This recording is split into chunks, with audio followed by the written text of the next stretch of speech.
Qonağımız pediatr, nevroloq Səbinə Nurəliyevadır. İlk ildə ana südü ilə yedizdirməklərini məsləhət görürəm. 6 aya qədər ana südü çox vacibdir, amma 6 aydan sonra əlavə qidalarla tanışlıq başlayır. Həmin dövrlərdə də ana südü verməyə davam eləmək lazımdır. Yəni 2 yaşına qədər verilməyi tövsiyə olunur ümumiyyətlə, amma erkən aylarda 6 ayına qədər verilməsi mütləqdir. Əgər yaradan tərəfindən ana südü kimi gözəl bir nemət varsa övlad üçün, görəsən biz niyə bu qədər narahat oluruq? Uşaq yeməyə xoş halla başlamalıdır. Onun keyfinin yaxşı anında başlamaq lazımdır. Uşaq yuxulu olanda, ağlayarkən bir əlavə qida ilə tanışlıq olmamalıdır. Bizim ailələrdə kök uşaq ailənin rifah rəmzi hesab olunur. Yəni ətli, qanlı, sağlamdır, bəli, amma belə deyil. Uşaqların bağçada, məktəbdə bu qədər xəstələnməyi və valideyn bunun qarşısını almaq üçün və yaxud uşağını heç olmasa necəsə qoruya bilmək üçün nələrə əl ata bilər, nə edə bilər? Yəni, əgər uşağınız bu peyvəndlərdən heç biri almayacaqsa, bu xəstəliklərə də hazır olmalısınız.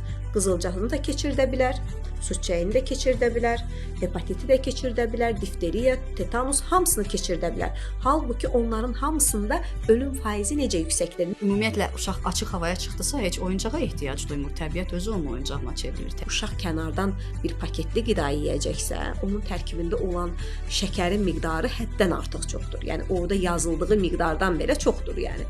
Çünki o şəkərin orqanizmə nə qədər ziyanlı olduğunu valideyn bilsə, onu uşağına verməz.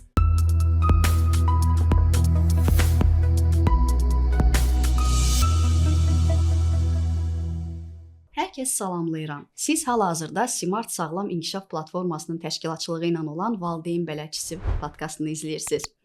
Uşaqlar böyüyür, inkişaf eləyir, amma onların sağlamlığı valideynlər tərəfindən daim diqqət mərkəzində olur ki, olmalıdır da. Gəlin boynumuza alaq ki, bu sağlamlıq ancaq boydu, çəkidir, bunlarla ölçülmür. Bu qədər bəsit deyil, bunu hamımız bilirik. Ona görə də düşündük ki, niyə bugünkü efirimizi məhz sağlamlığa həsr eləməyək? Beləcə istəyirəm artıq qonağımızı sizə təqdim eləyim. Qonağımız pediatr, nevroloq Səbinə Nurəliyevadır. Salam Səbinə xanım, bir daha xoş gəlmisiniz. Xoş gördük. Buyurun. Səbinə xanım, hər kəs övladı üçün ən yaxşı olanı istəyir, ən yaxşı olanı axtarır. Daim bu axtarışda olur və dünyaya övlad gətirmiş analar da hər zaman daha narahat olurlar digərlərindən. Yəni təcrübə toplamışlardan daha çox narahat olurlar və xüsusən də onları narahat eləyən ilk olaraq əlbəttə ki, övladının qidalanması olur. Amma bəzən düşünürəm ki, əgər yaradan tərəfindən ana südü kimi gözəl bir nemət varsa övlad üçün, görəsən biz niyə bu qədər narahat oluruq? Və ilk olaraq elə bununla başlamaq istəyirəm ki, ana südü övladlarımız üçün, körpələr üçün niyə önəmlidir? Bəlkə buradan başlayaq. Bəli, çox düz vurğuladınız. Uşaq dünyaya gələndən onun üçün ən mükəmməl olan qida ana südüdür.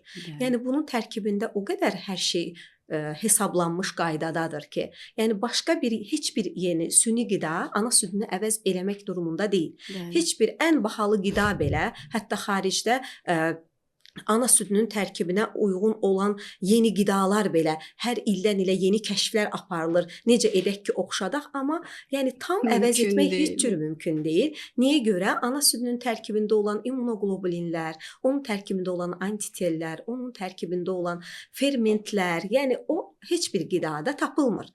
Yəni əvəz edicilərini bir şəkildə qoyurlar yerinə, amma ana südünü heç cür əvəz eləyə bilməz. Ona görə də ana südü uşağın həm beyin sağlamlığı üçün, həm onun qidalanması üçün, hansı ki özündə o qida elementlərini daşıyır, o zülalları, o yağları, o karbohidratları ki uşağın beyni və onun inkişafı üçün çox vacibdir, həqiqətən də əvəz olunmazdır. Yəni bunun tərkibində olan o yeni bir anticismlər, məsələn, ananın keçirdiyi hansı bir xəstəliklərin daşıyıcısı, antitellər uşağın infeksion xəstəliklərdən qoruyur və onun tərkibində olan o karbohidratlar uşağın həm beyin inkişafına, həm bağırsaq sağlamlığına, həm mikroflorasının üçün rol oynayır.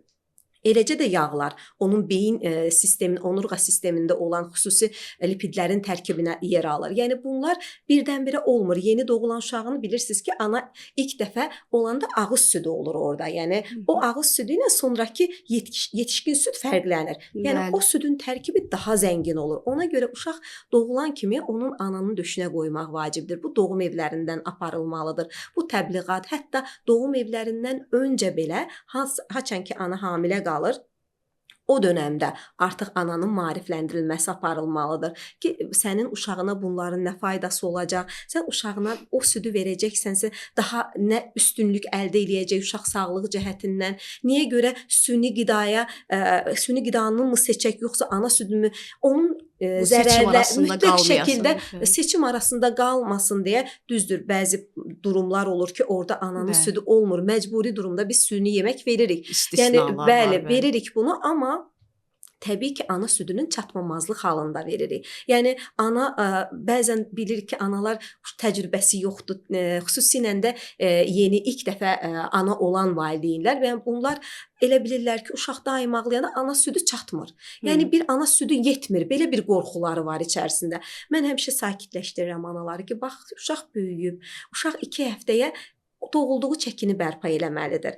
Doğulduğu çəkini bərpa edirsə, artmamağı belə o problem sayılmır. Bu onu göstərir ki, uşaq normal qidalanır. Çünki ödemi atır, uşaq yeni doğulanda ödemli ola bilər. O ödemi atır. O yeni doğulan çəkisini ilk 14 gündə bərpa etməlidir. Yəni bu ana südü, amma ana görür ki, eyni çəkidə qalıb uşağı, artmır və narahat olur ki, bəlkə mənim uşağıma ana südü çatmır və elə qorxudan da çox zaman başlayırlar süni yeməyə.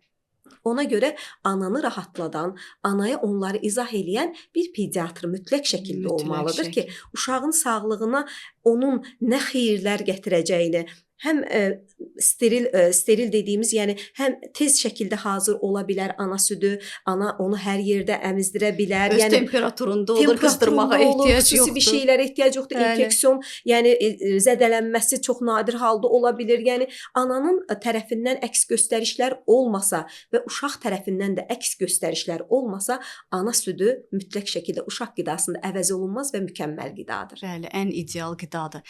Və çox düzgün vurğuladınız ki, doğum evlərində və yaxud da anaların, yəni ana olacaq xanımların əvvəlcədən araşdırıb, maraqlanıb, həkimlə və yaxud əmizdirmə məsləhətçisi ilə bir xəritə çəkməlidir ki, özünə bu sonrasında necə eləsin və eyni zamanda da doğum evlərində həqiqətən analara dəstək olunsa bu yolda, məsləhət verilsə, təbliğat olunsa çox gözəl olar. Təbliğat, yəni bu sevindirici haldır. İlk gündən uşaqları elə süni qidaya alışdırmadan artıq elə ana südünün özü ilə qidalanmasını təmin eləsələr, kömək olsalar, anaya dəstək olsalar, çünki onlar həqiqətən də çox narahat olurlar, çox stresə düşürlər. Bəli, bu vicdanlı həkim anlayışı da var burada. Yəni ana südünü təbliğ eləyim, süni yeməyi təbliğ eləyim, bu da var. Yəni amma doğum evlərində indi sevindirici haldır ki, artıq təbliğ olunur, uzun müddətli təbliğ olunur, amma yenə də kənara çıxmalar olur.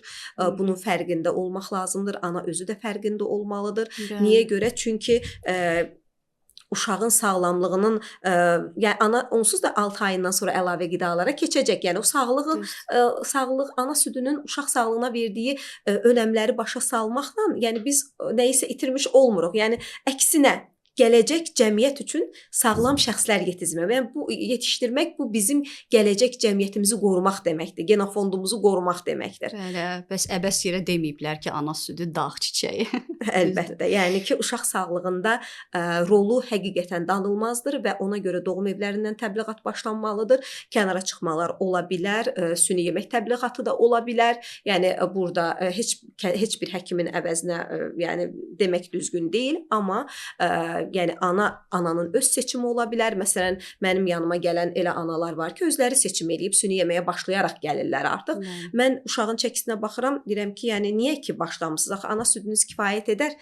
Qorxudan başlayırlar uşağım artmaz deyə, böyüməz deyə. Yəni bunları danışaraq ananı dediyim kimi rahatladaraq onu başa salsaq, təbii ki ana o doğuşdan sonra bilirsiniz analarda depressiya ola bilir, analarda bir yəni narahatçılıq ola bilir və süd verməyin özünün belə ana üçün nə qədər faydalı olduğunu bilsən, yəni onu da başa salmaq Tək tərəfli lazımdır. deyil əslində. Tək tərəfli deyil, həm Düz. uşağa, həm anaya xeyirlidir. Anaya doğuş sonrası olan postpartum depressiyalarını qabağını alır. Anada süd vəzi kanserinin və eləcə də yumurtalıq xərçənginin qarşısını alınmağında çox önəmli rol oynayır ananın südlə uşağını qidalandırması. Bəli, Və ana özgüvənli olur. Daha özünü uşağına yetir deyə ana daha özgüvənli olur və doğuşdan sonra onun özünün yaxşı olmasında, özünü yaxşı hiss etməsinə belə səbəb olur süd vermək. Bəli.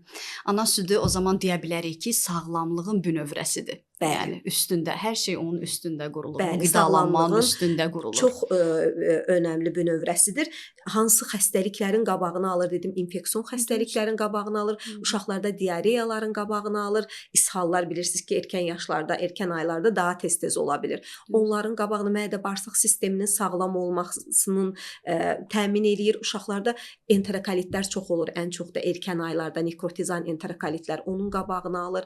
Bütün infeksion xəstəliklərin bir növ elə bil ki, uşağa immun sistemin bir yardımçısı rolunu oynayır. O immunoqlobulinlər, ona verilən içərisində olan həm yağın, həm karbohidratın, həm zülalın demək olar ki, nisbətlərinin eyni olmağı o uşağın orqanizmi üçün çox faydalı və dediyim kimi xəstəliklərdən qorunmasında çox önəmli bir yardımçıdır. Nə lazımdırsa hər tərəfli şəkildə uşağı təmin eləyir. Bəli. Valideynlər düşündürən suallardan biri də bu olur ki, görəsən nə qədər müddət əmizdirməliyəm? Bəzən 2 il deyirlər, bəzən 1 il bəsdimi deyirlər, 1 il yarım mı olsun, yoxsa 6 ay mı olsun? Bəlkə də başlayandan sonra yavaş-yavaş ümumiyyətlə azaldanlar, yığışdıranlar var. Nə tövsiyə eləyərdiniz onlara bu müddətlə əlaqəli? İlk ildə ana südü ilə yedizdirməklərini məsləhət görürəm. 6 aya qədər ana südü çox vacibdir, amma 6 aydan sonra əlavə qidalarla tanışlıq başlayır. Bu o demək deyil ki, ana südü ilə verilməyi kəsiləcək. Yox, çünki orada əlavə qida ilə tanışlıq, yəni uşağın kaloriya olan ehtiyacını həmin əlavə qidalar tam ödəmir təzə vaxtlarda. Sonrakı vaxtlarda haçan ki miqdarını artırmağa başlayırıq, həmin vaxtda bir yeməyinin porsiyasına keçə bilir. Amma həmin dönəmlərdə də ana südü verməyə davam eləmək lazımdır. Yəni 2 yaşına qədər verilməyi tövsiyə olunur ümumiyyətlə, amma erkən aylarda 6 ayına qədər verilməsi mütləqdir. Bəzən hətta anaların şikayəti olur ki, bəlkə qidaya başlayandan sonra həmin dövrlərdə şikayət olur ki, uşaq yemir, yedizdirməkdə əziyyət çəkirəm. Elə bilirəm ki, bu zaman həqiqətən də o ana südü bir xilaskar vəzifəsində olur ki, çünki o onsuz da bəli, o qidalardan uşaq az-az qəbul eləyir. Bəzən olur uşaqlar seçici olurlar, yemirlər, amma həmin müddətdə ana südü sanki bizi vəziyyətdən çıxardır ki, uşaq ac qalmır. Ən azından bilirik ki, uşaq nə isə əldə eləyir. Eynən, çünki o ana südü verilməsə, orada aldığı kalori çox azdır. Və həmin dönəmlərdə çox zaman biz uşaqların çəki artımının daha az olmasını görürük. Çünki valideyn elə bilir ki, əlavə qida onun ehtiyacını tam olaraq ödəyəcək. Amma yəni onun tərkibində olan kalori düzdür, çox ola bilər, çox kalori verə bilər, amma bizə lazımdır ki, düzgün protein mənbəyi olsun, düzgün protein, düzgün yağ, düzgün karbohidrat. Çünki orada olan karbohidratdır məsələn. O karbohidrat miqdarı artacaqdır, amma uşaq zülalı yağı kifayət qədər almayacaq deyə orada da bir tarazlıq pozulacaq. Ona görə əlavə qida almasına baxmayaraq ana südünü davam eləmək lazımdır. Və yaxud eynən bu süni qidaya aiddir. Əgər uşaq əlavə qidalara keçirsə, süni qidanı həmin azaltmamaq lazımdır. Sadəcə bu tanışlıq dönəmidir. Yəni əlavə qidalara başlayanda belə süni qidanı davam etmək lazımdır. Əgər uşaq yəni süni qidalanmadadırsa. Bəli. Anallarda bəzən belə suallar da olur ki, görəsən gün ərzində mən uşağı nə qədər əmizdirməliyəm, ana südü ilə nə qədər qidalandırmalıyam? Mən bu yerdə bir cümlə yadıma düşür. Carlos Gonzalez'in belə gözəl bir kitabı var, Ömürlük hədiyyə adında. Elə buradan tövsiyə eləyirəm bütün analara da, yeni ana olacaq bütün xanımlara tövsiyə eləyirəm. Orada deyilir ki, siz heç belə sual verirsiniz ki, uşağı gün ərzində nə qədər öpməliyəm və ya uşaqla gün ərzində övladımla nə qədər oynamalıyam. Bu da onun kimidir. Yəni onu nə qədər əmizdirməliyəm? Bunun cavabı yoxdur. Çünki bu ana südü ilə qidalandırma sevginin təzahürüdür. Orada hər hansısa norma və miqdar gözlənilmir. Bəli, uşaq çox zaman aclığını ağlamaqla bildirir. Bütün ehtiyaclarını ağlamaqla bildirir. Təbii ki, biz ana südünü də elə analar var ki, hər daha tez-tez verən analar var da, onu da tez müşahidə eləmiş oluruq.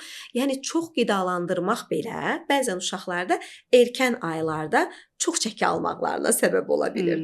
Ona görə hər şeyin bir miqdarı var. Yəni hər ağlayanda, hər sakitləşdirmək üçün, hər yəni bir problemi ola bilər. Onu getmək üçün ana istifadə eləyir əmizdirməkdən. Amma uşağın da yuxusunun bu şeylərini qaydaya salmaq üçün də bəzən ana südünü verilir.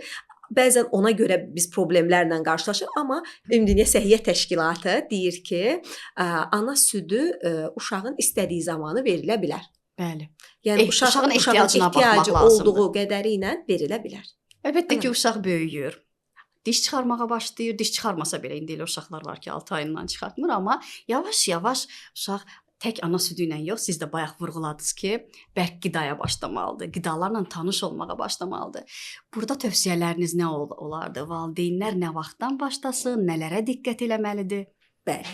Əlavə qidalar üçün xüsusi prinsiplər var ki, nələrə əməl etmək lazımdır. Bunu həmişə valideynlərə başa salıram. 6 ay öncəsi gələn müşahidələrimdə ilk növbədə uşağı məcbur etməmək lazım. Yəni uşaq yeməyə xoş halla başlamalıdır. Onun keyfinin yaxşı anında başlamaq lazımdır. Uşaq yuxulu olanda, ağlayarkən bir əlavə qida ilə tanışlıq olmamalıdır. Uşağın ən yaxşı yuxusunu almış günün birinci yarısında və əhvalının yaxşı vaxtında başlamaq lazımdır. Sonra hansı şeylərə önəm vermək lazımdır? Uşaqlarda qidalanmanı qaşıqla vermək lazımdır. Yəni onu da verərkən təbii ki, normal temperaturda olmalıdır. Duz və şəkər əlavə olunmamalıdır qidaya və hər bir qidanı əgər uşağın allergiyası varsa, yəni ailə əgər allergik bir ailədirsə, o zaman uşağın da qidalanmasında xüsusi önəmlərə diqqət etməliyik. Məsələn, tutaq ki, uşağın ailəsində bir allergiya vardır. Bu zaman 3 gün prinsipinə əməl eləyirik ki, bir uşağa bir qidanı verir. Bilirsiniz ki, allergiyalar təkcə dəri şəklində deyil, eyni zamanda qusma, qaytarma, tənəffüs allergiyaları şəklində özünü göstərir. 3 gün müşahidə edirik ki, bu uşaqda nələr baş verir. Əgər heç bir problem yoxdursa, yeni bir qidanı başlaya bilirik. Amma allergik olmayan, tam sağlam ailələrdə isə bir gün fasilə ilə başlaya bilirik. Yəni qidaları eyni cinsli olmalıdır. Artıq 8 ayından qarışdırmadan, ola bilər. Yəni bir-birinə hələ ilk başlayanda qarışdırmırıq, tək-tək onları tanış eləyirik. Dediyim kimi, əgər ailə allergikdirsə tək-tək, ailə əgər allergik deyilsə, bunları tanış etdikdən sonra qısa müddətdə sonra qarışdırmaq olar artıq. Yəni əvvəl belə deyilmirdi, artıq bu yeni məlumatlardır və yeni məlumatlardan biri də əvvəl məsələn uşaqlara biz yumurtanın ancaq sarısını verirdik, ağını vermirdik. Artıq yeni qaydalara əsasən uşağın qidasına yumurtanın ağı da əlavə olunur və əlavə qidalara keçdikdən sonra suya belə başlaya bilirik. Su müəyyən miqdar az-az artıq uşaqla verilə bilər. Bildiyimiz kimi 6 aya qədər vermirik. İstər süni qida alan uşağa, istər ana südü alan uşağa 6 aya qədər su vermirik. Çox düzgün vurğuladınız bunu. Çünki elə bilirlər körpəlikdən elə uşağa su da vermək olar. Uşaq su içməlidir. Artıq miqdarda su böyrəklərə yükdür. Çünki uşağın miqdarına nə qədər lazımdırsa, onsuz da biz hesablayıb deyirik, bu qədər süni yemək yeməlidir və yaxud ana südünün lazımı qədər yeyir. Bəli, amma əgər ana südünün 90%-dən çox sudur yəni. Ona da əlavə bir su verməyə ehtiyac yoxdur. Amma 6 ayından sonra ona su verilə bilər. Dediyim kimi yeməklərə ədvalar qatılmır, duz qatılmır, şəkər xüsusilə qatılmır. Bunu da çox zaman görürük ki, şəkər bəzən qatılır kaşalarında uşaqların. Onlar qətiyyən qatılmamalıdır. Hətta 2 yaşına artıq deyirlər. Əvvəl 1 yaşına qədər deyirlər, indi 2 yaşına qədər deyirlər ki, şəkər qatılmamalıdır. Çünki artıq miqdarda şəkər diş çürüklərinə, piylənməyə, gələcəkdə ürək problemlərinə səbəb ola bilər. Ona görə bir sağlıqlı uşaq yetişdirmək istəyiriksə, bunlara diqqət eləyəcəyik. Tərəvəzlərə üstünlük verməliyik, tərəvəzlərlə tanış eləməliyik, ətlər daxil olmalıdır, qırmızı ət daxil olmalıdır. Sonra uşaqların qidasında qatıq, süd məhsulları əlavə oluna bilər və südü də deyirlər ki, əvvəl 1 yaşına qədər olmaz, amma indi artıq deyilib ki, 6 ayından sonra əlavə eləyə bilərsiniz. Yarı su, yarı süd 8 ayından sonra əlavə eləmək olar. Yəni onun belə qaydaları artıq dəyişibdir. Ehtiyac varmı ona məsələn? Yəni ana südü alan uşağa ehtiyac yoxdur. Ana südü alan uşağa ehtiyac yoxdur. Çünki uşağa əsas dediyim kimi qida olaraq tərəvəzlərin verilməsi və meyvələrində sonra əlavə olması, öncə tərəvəzlər, sonra meyvələr daxil olmalıdır. Çünki meyvə tərəvəzlərdən öncə verilirsə çox zaman uşaqlar oradan şəkər alırlar Hı və -hı. aldığı şəkərə O görə dadı artıq alışıb, meyvəni bu istəyirlər. biri dadsız gəlir. Bəli, ona görə ilk öncə tərəvəzlər, sonra meyvələr, taxıllar, bunlar hamısı uşaq qidasında, əlavə qidalarda önəmli yerdə durur və birinci yerdə də uşaq qidasında avokadonu da vurğulamaq istəyirəm ki, uşaq qidasında o da birinci yer tutan qidalardan biridir. Tərkibində olan omega, o da uşaq sağlığında yəni yağ Vacib rol doymamış oynayan. yağlar, bəli, həm şəkər demək olar ki, tərkibində yoxdur. Ona görə uşaq qidasında həmişə onu valideynlərimə də vurğulayıram, gələn pasientlərə, yeni analara ki, bunu da uşaq qidasına mütləq verin. Balın rolu yoxdur. Məsələn, bal 1 yaşa qədər verilməməlidir. Yəni bəzi mənbələrdə 2 yaşa qədər vermirik uşaqlara.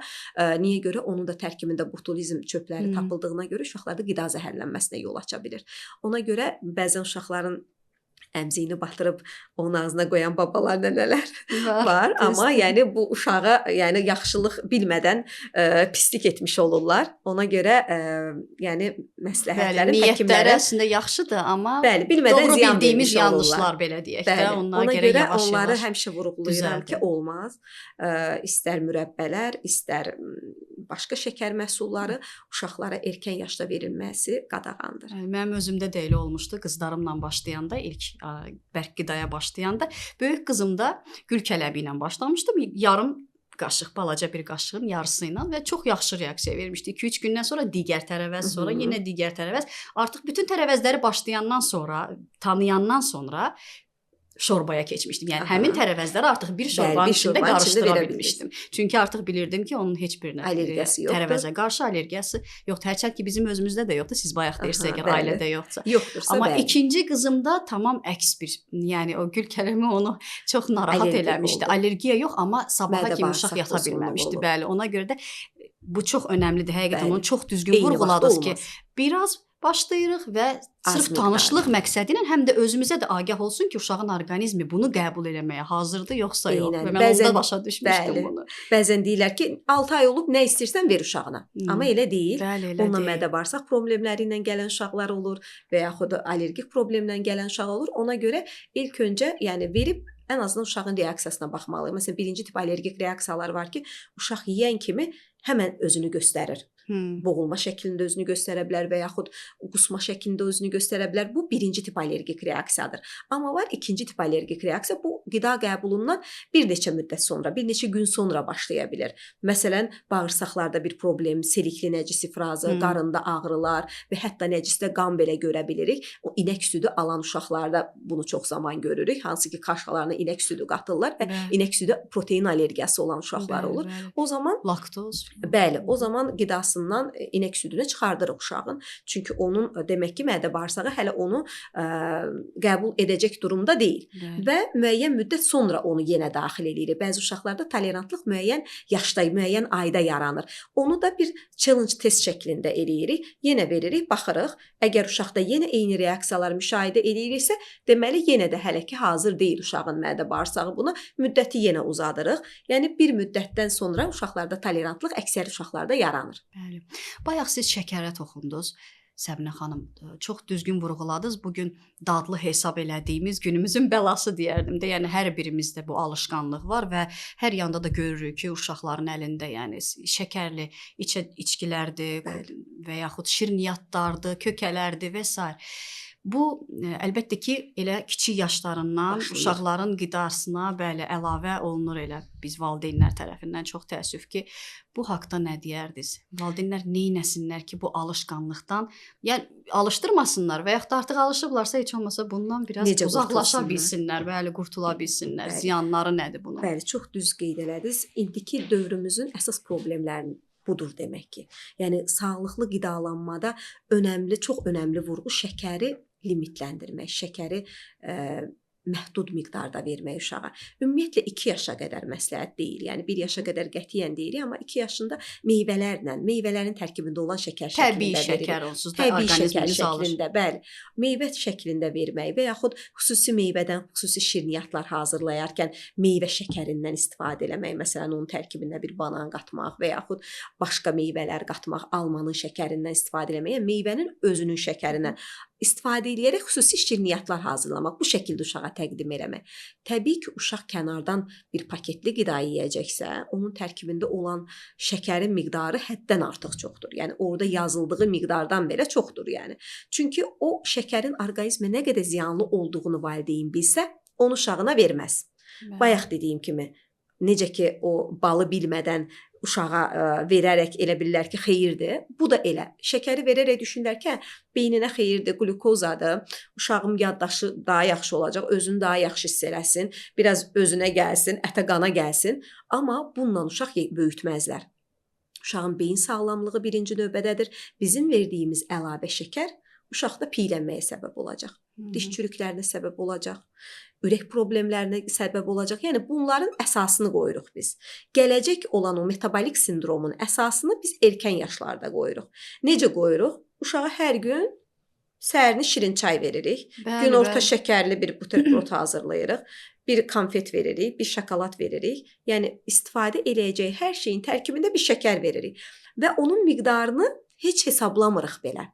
Halbuki limiti bilsək, onun nə qədər ziyanlı olduğunu bilsək və hər yaşda nə qədər uşağa şəkər lazım olduğunu bilsək, biz onu limitləyə bilərik və uşağımızın sağlamlığına indidən onun qayğısına qala bilərik. Çünki bugün müayinə eləyirəm, məsələn bugün də mənim yanıma gəlmişdi bir piylənməsi olan uşaq. Yəni hər gün bundan rastlaşırıq. Çünki uşaqlarımızın fiziki hərəkətləri azdır, qidalanması çoxdur. Qəbul elədiyi enerjidən normalda uşağın sağlam qalmaq üçün sərf etdiyi enerji balanslı olmalıdır, qəbul elədiyi enerji. Bizdə uşaqlar balans pozulur və sərf etdiyi enerji azdır, qəbul elədiyi enerji çoxdur. Enerji nəyin hesabına çoxdur? Şəkərin hesabına çoxdur. Çünki qəbul elədiyi adi bir yarım litrlik bir şəkərli qazlı içkinin tərkibində 16 çay qaşığı qədər şəkər vardır. Bu 16 çay qaşığı da nə qədər eləyir? Yəni 60-80 qram şəkər eləyir. Halbuki uşağa yol verilən miqdar 30 qrama qədərdir. Yəni onu bir qazlı içkini düşünün, bunu içdi, sonrasında nə qədər şəkər alır? Başqa yerlərdən də axı alır. Başqa bir şirniyyatın tərkibində alır və yaxud səhər içdiyi bir şirin bir qidanın sokun tərkibində, meyvə şirəsinin tərkibində alır. Yəni o içdiyi süni meyvə şirələri belə onların tərkibində nə qədər şəkər vardır. Ona görə hər yaşda bildiyimiz kimi 2 yaşa qədər vermirik uşaqlara qətiyyən. Uşaqlara meyvədən alınan şəkərlə kifayət eləyir. 2 yaşından sonra artıq limitli miqdarda veririk. 19 qrama qədər. Məsələn 19 qram dediyimiz hər bir çay qaşığında 4 qram şəkər vardır. Yəni təxminən 5 çay qaşığı qədər. Amma sutqalıq. Sutqalıq sizin də onu hesablayın. Burada şirniyyat da gedir, burada meyvə şirəsi də gedir, hamısının içərisində. Və 4 yaşına qədər, adətən belə 4 yaş, 7 yaşa qədər, 7 yaşından 11 yaşına qədər 24 qram olur. 6 çay qaşığı və böyük yaşlarda 30 qrama qədər. 30 qram da, yəni o da bir 6-7 çay qaşığı eləyir. Ona görə o miqdarı riayət eləməsək, ondan artığı artıq çevrilir yağa. Qaraciyərimizdə depolanır, qaraciyərdə triqliseridlərin miqdarını artırır, xolesterinin miqdarını artırır, yəni şəkər kimi qalmır. Yəni bunun gəlir damarların divarını və erkən yaşlarda ateroskleroz. Bu yaşlarda biz belə ateroskleroz erkən yaşlardan başlayır, yeniyetmə dönəmlərdən başlayır. Ona görə həm yeniyetmənin, həm uşaqların qidalanmasında yaxşı rol modeli olmaq valideynlərin öhdəsinə düşür. Biz özümüz sağlam qidalansaq, uşağımız da bizə baxıb sağlam qidalanacaq. Biz onu evə almasaq, uşaq onu istəməyəcək. Düzdür, cəmiyyətə çıxanda uşaq onunla tanış ola bilər, istəyər. Biz onda da ona zərərləri haqqında başa salırıq. Amma yenə də biz onu qadağa etməməliyik uşağa. Çünki nə qadağa olunursa bilirsiniz ki, o daha maraqlı olur. O daha, yəni o uşaq ona daha çox istək yaranır. Biz ona müəyyən günlərdə icazə veririk. Məsələn, istirahət günündə icazə veririk. Həftədə bir dəfə icazə veririk və limitli miqdarda icazə veririk. Və onlar limitləmək mümkün olduğu halda uşaq da bu şeylərə çox yaxşı riayət edə bilir. Amma uşağa onun faydalarını başa salmasaq, onun üçün yaxşı rol modeli olmasaq, biz özümüz süni sokları alıb və yaxud çoxlu istifadə eləsək, hər gün şirniyyatla süfrəmizi doldursaq, əlbəttə uşağımıza düzgün rol modeli olmayacaq. Sərhədsiz şəkildə istifadə olunsa, o da uşaqda. Bəli, o da gətirib erkən yaşlarda ürək damar bu problemlərə, erkən diş çürüklərinə və piylənməyə, piylənmənin də gətirdiyi fəsadları özünüzdə qeyd elədiyiniz Bəli, kimi, bəli. yəni çox miqdardadır. Bu şəkərdən danışmışkən, eyni zamanda bayaq ana südündən də danışmışkən indi ağlıma gəldi. Bəzən olur ki, uşaqlar dünyaya gələndə fizioloji sarılıq keçirirlər də, siz də bilirsiniz bunu. Bəli. Və bu zamanda bilmirəm bu Şəkərli su həkimlərdə necə olmaz. adətən nənələrin, anaların, qonşuların Keçmişdə məsləhəti ilə həkimlər də uşağa məsləhət qlukoza görürdü, və indi də şəkərli məsləhət su ver. görənlər var. İndi də məsləhət görürlər, hə? Bəli, çox Yəni yanlışdır. ki, verməlisən ki, o sarılıq tez axıb keçib getsin. Halbuki bilsələr ki, elə burdan valideynlər üçün də bir xəbərdarlıq, bir maarifləndirici bir mesaj olmuş olar ki, bilsinlər ki, elə ana südünün özü o sarılığın ana öhdəsindən südü, gəlir, əlbəttə. çox da yaxşı gəlir. Əlbəttə, sadəcə Günəş düzgün şüası. qidalandırmaq, tez-tez qidalandırmaq, Bəli. fizioloji sarılıq onun öz zamanı var. O keçib gedir. Təbii ki, əgər bilirubinin normadan artıq miqdarı olursa, patoloji Sarılıqdısa. miqdarda olursa, o zaman fototerapiya məsləhət görürük. Şəkərli su məsləhət görmürük. Bəli. Yəni şəkərli su onu sağaldacaq bir gücdə deyil. Yəni erkən aylarda verilməsi Körpə belə uşağa tamamilə özü də, yanlışdır. düzdür. Bəli. Piylənmədən danışdıq. Səbinə xanım, bəs bu piylənmə eyni zamanda da əksi. Hər ikisi valideynləri daim narahat eləyir. Bununla necə mübarizə aparsınlar? Düzdür, siz piylənmə haqqında vurğuladınız, biraz şəkərin fəsadlarından biri də elə odur, ona gətirib çıxarır. Amma valideynlər nəyə diqqət eləsinlər, nə etsinlər ki, uşağı bu piylənmədən uzaqlaşdıra bilsinlər? Qidalanma ilə əlaqəlidir. Yəni bu tək şəkər də deyil. Bəli, Qidalanma qidalanma ilə rutinləri. Dediyiniz kimi hər ikisindən əziyyət çəkirlər. Uşaq gəlir ki, çəki azlığı, əksinə uşaq gəlir ki, piylənmə ilə. Çəki azlığı da problemdir, piylənmə də problemdir. Uşağın İlk öncə deyim ki, mütləq sağlıq persentillərini dəyərləndirmək lazımdır. Məsələn, çox zaman gələn uşağın biz normal olduğunu görürük. Halbuki o çox arıq görsənir. Persentil deyilən bir cədvəl var. Normal uşaq persentilə görə 25-75 persentil arasında olmağı lazımdır. Obez artıq çəkili 85 persentilin üzərində. Obez olan uşaqlar isə, piylənməsi olan uşaqlar isə 90-ın üzərində olan da sayılır. Eləcə də arıqlama, yəni hipotrofiyalı uşaqlar 3 persentilin altında olan uşaqlar, yəni cədvəllə dəyərləndiririk biz gələn uşaqları. Onun altında olan uşaqları biz çəkidən geri qalan uşaqlar hesab edirik. Ona görə heç bir problemi olmasalar belə pediatrik müayinələrini ildə bir dəfə olmaqlarını istəyirəm. Yəni bəzən uşağımın heç bir problemi yoxdur, həkimə gəlmirəm, amma bir sağlıq göstəricilərini, məsələn gələn uşağın 10 yaşında bir uşağın bəzən 5 yaşında uşağın çəkisi qədər olduğunu görürük. Yəni uşaq xəstələnmir deyə həkimə gəlmir, amma onun bir malabsorpsiya probleminin olduğunu görürük. Qidalanma niyə görə uşaqda çəki azlığı var? Yəni bağırsaqdan sorulma mı problemi var? Yəni ona görə həm piylənmənin, həm çəki azlığının səbəbləri həkim tərəfindən araşdırılmalıdır. Piylənmənin səbəbi nədir? Bəlkə endokrinoloji problemləri var, bəlkə qalxanvari vəz problemi var və piylənmənin gətirdiyi bəzən ikinci tip diabeti belə uşaqlarda biz görə bilirik. Yəni erkən yaşlarında, yeniyetmələrdə təəssüf ki, yəni onun hormonal pozuntu səbəbindəndirmi, genetik problemlərdirmi və yaxud uşağın qidalanma ilə hansı ki bunu daha çox görürük, alimentar piylənmədirmi, onu aşkar eləməliyik və onu aşkar olunandan sonra valideynə tövsiyələr verə bilərik. Eləcə də çəki azlığının səbəbləri anemiyadırmı, qan azlığı varmı, uşağın çölyak problemi varmı, gluten həssasiyyəti varmı və yaxud uşaqlarda hansı bir endokrinoloji problem var ki, mədə-bağırsaq anadan gəlmə patologiyası var ki, bu uşaq çəki artırmır.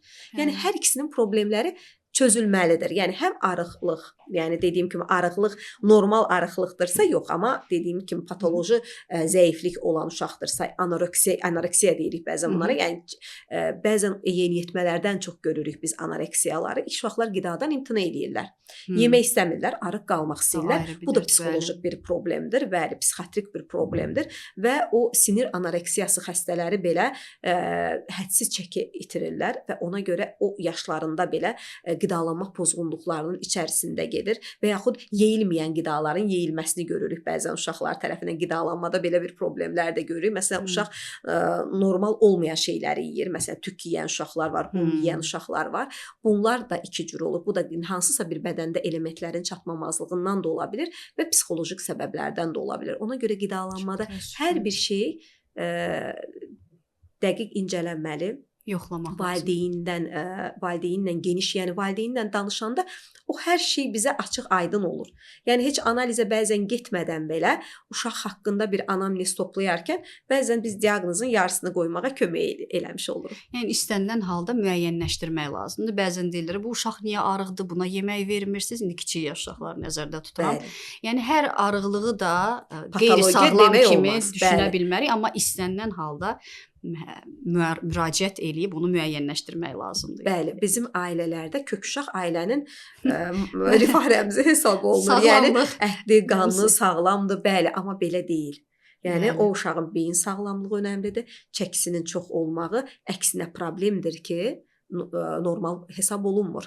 Yəni çəkisi əgər yuxarıdırsa, onun hər bir funksiyasına təsir eləyə bilər. Yəni piylənmə özü hormonal dəyişkənliklər də yarada bilər, gələcəkdə ikinci tip diabet riski yarada bilər. Yəni uşağın ürək problemləri də səbəb ola bilər. Ona görə bunları vurğulamaq və valideyninə öncədən məlumat vermək lazımdır ki, nəyə gətirib çıxara bilər. Bəli. Bu qidalanmada uşaqlar bəzən seçici olurlar. Yəni Bəli. hər şeyi yeməyən uşaqlar var, bilirik bunu. Valideynlər də bəzən çox çətinlik çəkirlər bununla əlaqəli. Və bu zaman başlayır ayrı bir sıxıntı, ayrı bir dərd, yemək və televizor. Yemək və telefon. Bəli. Yəni video, istənilən bir video qoşulacaq ki, nədir uşaq yesin, bircə sağlam olsun, bircə ona lazım olan o vitaminlərdir, elementlərdir, hamısı alınsın. Təəssüf. Təəssüf Yəni ki, belə bu bir o çəkir. Var, Təəssüf bəli, ki, bu var. çoxdur, bəli. Hətta erkən Bununla aylardan necə belə. mübarizə aparaq? Neyiniyək ki, belə olmasın? Nədir Yəni valideynlərin qorxusu? yemək rutininə dönüşdürməmək lazımdır. Rutinə salmamaq. Çünki yeməyi ayrıca bir mədəniyyətdir.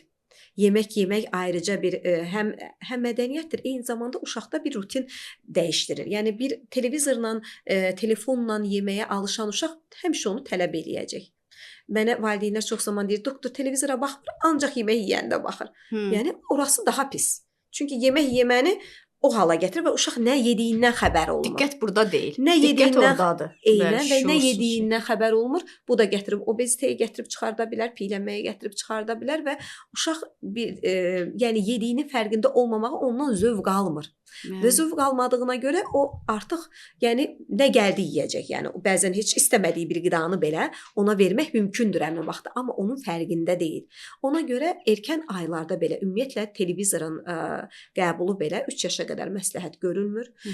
Nəinki televizor, eləcə də telefon, digər ekran özü görməmək tövsiyə olunur. Sonrakı yaşlarda isə limitli miqdarda baxa bilər. Az miqdarda 1 saat icazə verilən və gün hissəsində bölünərək verilməlidir.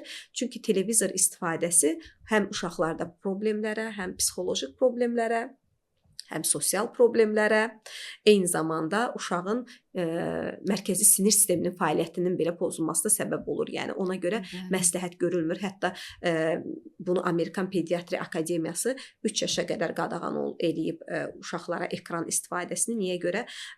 Uşaqlarda sosial ünsiyyət pozulduğuna görə hətta autizmə gətirib çıxarda bilən hallar, problemlər görürük biz bunu da və indi hər bir uşağın əlində bir planşet, bir telefon və nə yediyini fərqində olmayan uşaqlar vardır. Ona görə bunu zamandan azaltmaq birdən-birə əgər uşaq bunun içərisindədirsə, təbii ki, bu birdən-birə mümkün deyil. Müəyyən vaxtlarda icazə vermək və yeməyi mümkün qədərinə yeməklə eyni vaxtda verilməmək tövsiyə olunur. Bəli, yoxsa uşağın fikri başqa yerdədir. Uşaq heç doyub doymadığının belə fərqində Bilmir, olmur. bəli və zövq almır onda Zövq yediyindən. almır, düzdür. Biz tutaq ki, səhər açılır, otururuq bir masa arxasında və səhər yeməyinə başlayırıq da. Qəlyan altı deyək ya səhər yeməyi olsun. Tutaq ki, elə lap uşağın 2 yaşı var. Həmin vaxt uşağın qidalanmasında normal olan və ya qeyri-normal olan nələri vurğulaya bilərsiniz? Məsələn, deyək ki, şokolad yağı filan Onu istifadə demək olunur adətən. Bu 2 yaş uşaq dedim də, mən hələ məktəbə gedən uşaqlarda da bu var ki, uşaqlar səhər ancaq belə qidalarla Bəli, doyulur. tamamilə yanlışdır. Bəli, bu Şokolad yağının istifadəsi bəli, tamamilə o yanlışdır. hansı fəsadları yarada bilər? Gün ərzində uşağa necə təsir eləyə bilər? Uşağın səhərini artıq şirniyyatla başlamağı.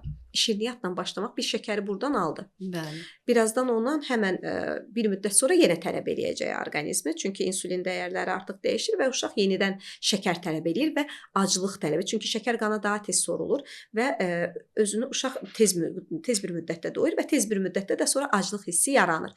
Amma zülallarda bu belə deyil. Ona görə səhər qidalanmasında zülalın önəmi çox böyükdür.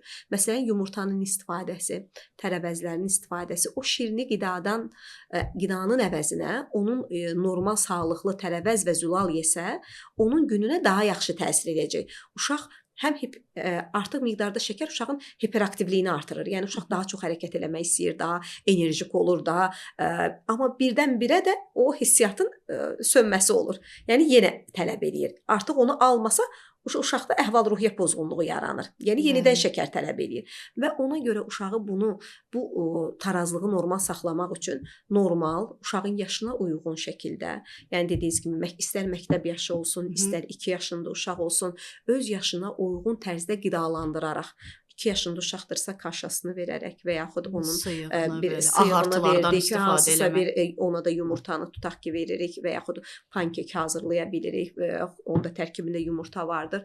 Səhər yeməyini daha sağlıqlı şəkildə xüsusi taxıllar verərək onun içərisində o şəkildə və əlavə meyvə şəkərini əlavə eləyərik ona. Məsələn, tutaq ki, kaşasını verdik, ona bir banan ata bilərik bu şəkildə.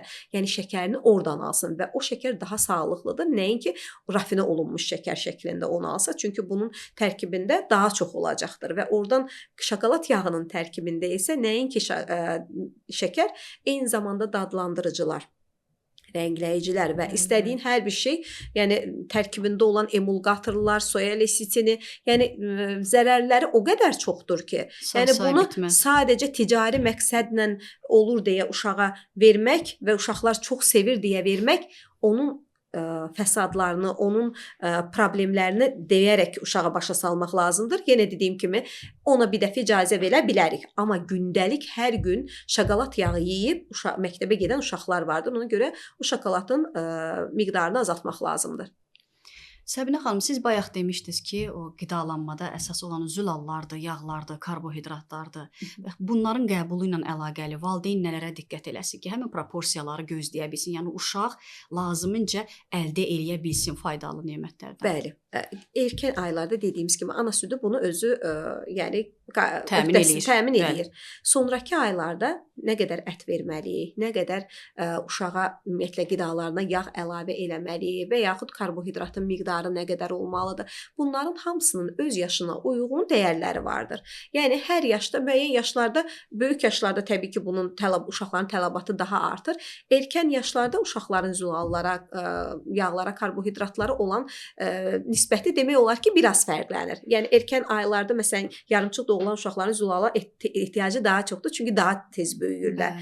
Və yaşla əlaqədar artıq zülalların miqdarı, karbohidratların miqdarı dəyişir.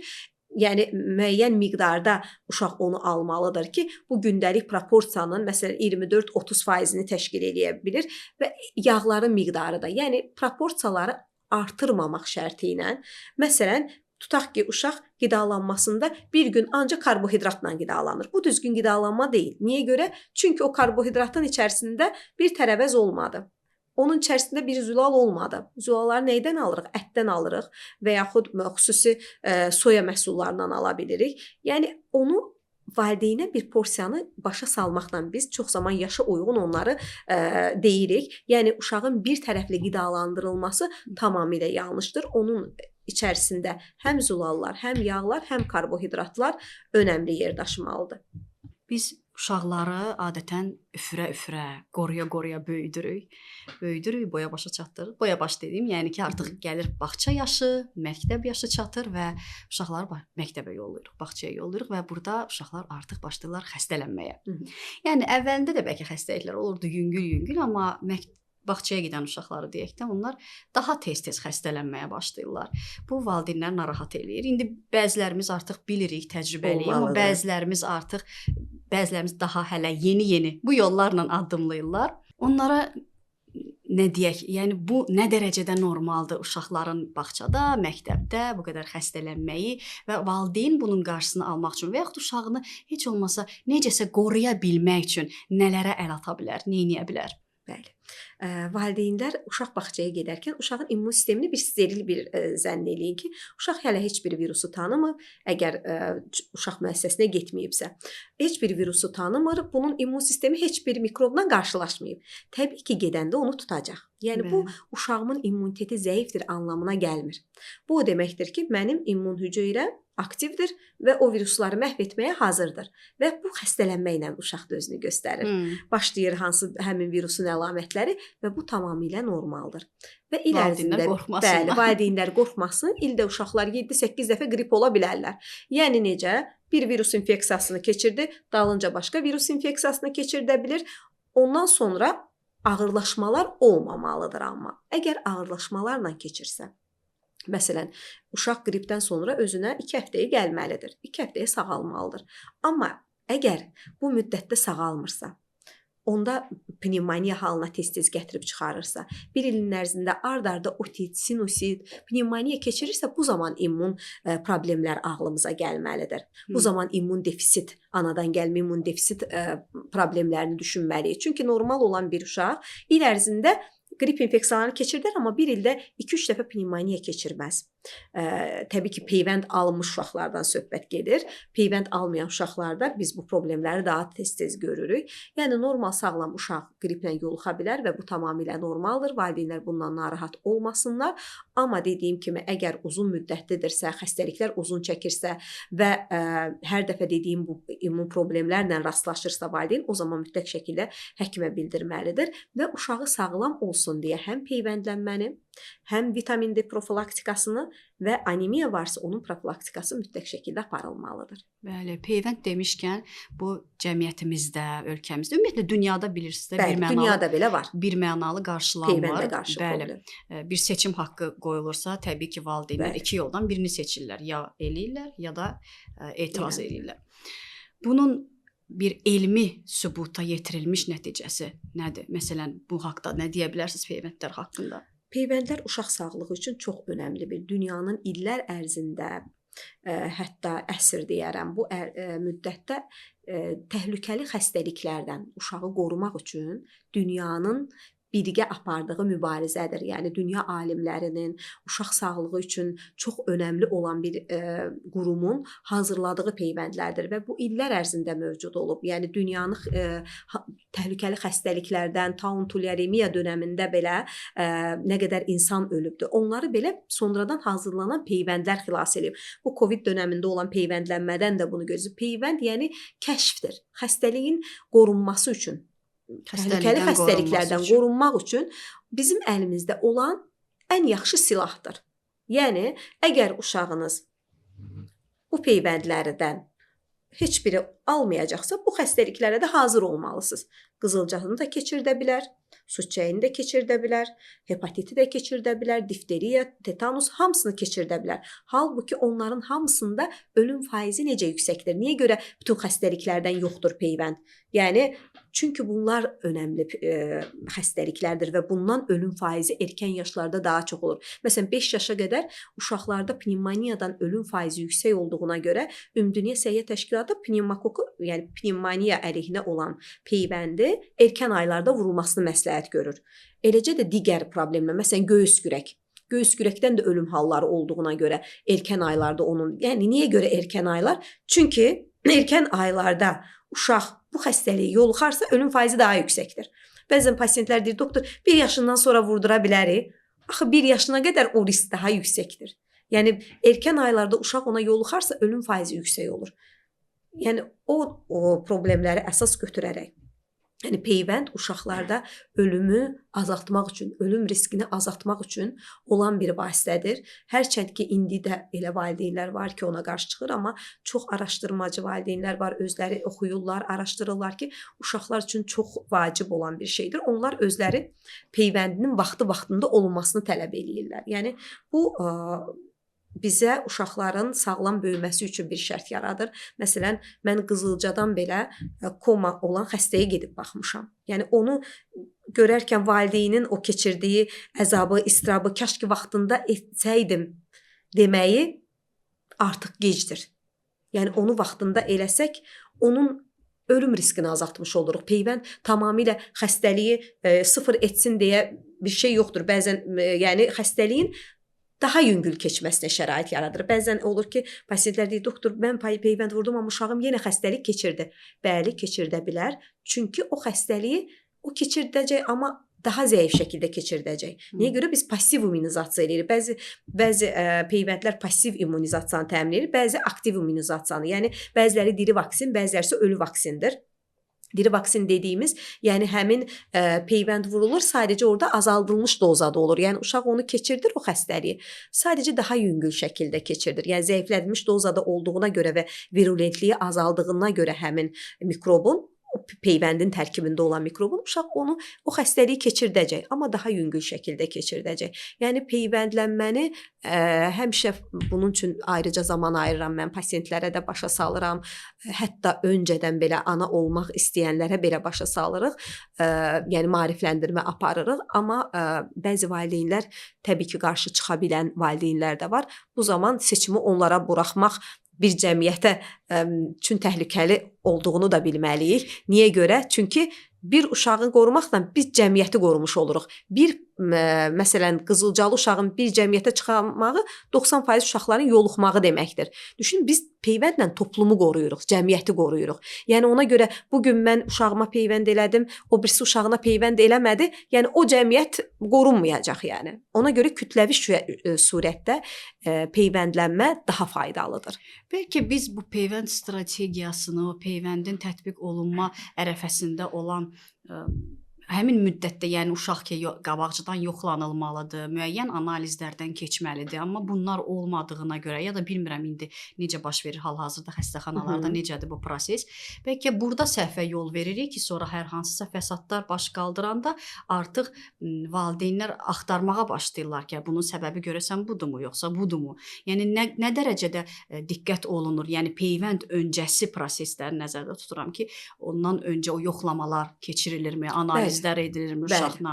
Yoxlamalar keçirilir, xüsusi analizlərə gərək yoxdur. Yəni xüsusi qan analizlərinə belə gərək yoxdur peyvənd öncəsi. Sağlam uşaqdırsa, pediatrik müayinəsi normaldırsa, o uşağa peyvənd vurula bilər. Yəni xüsusi bir geniş təhlillər aparmağa gərək yoxdur. Hansısa bir əgər patoloji bir şey görmürüksə uşağa, təbii ki, uşaqda bir problemlər varsa öncədən qan analizi istənilir, amma sağlam uşağa vaxtında peyvəndlənməni aparırıq.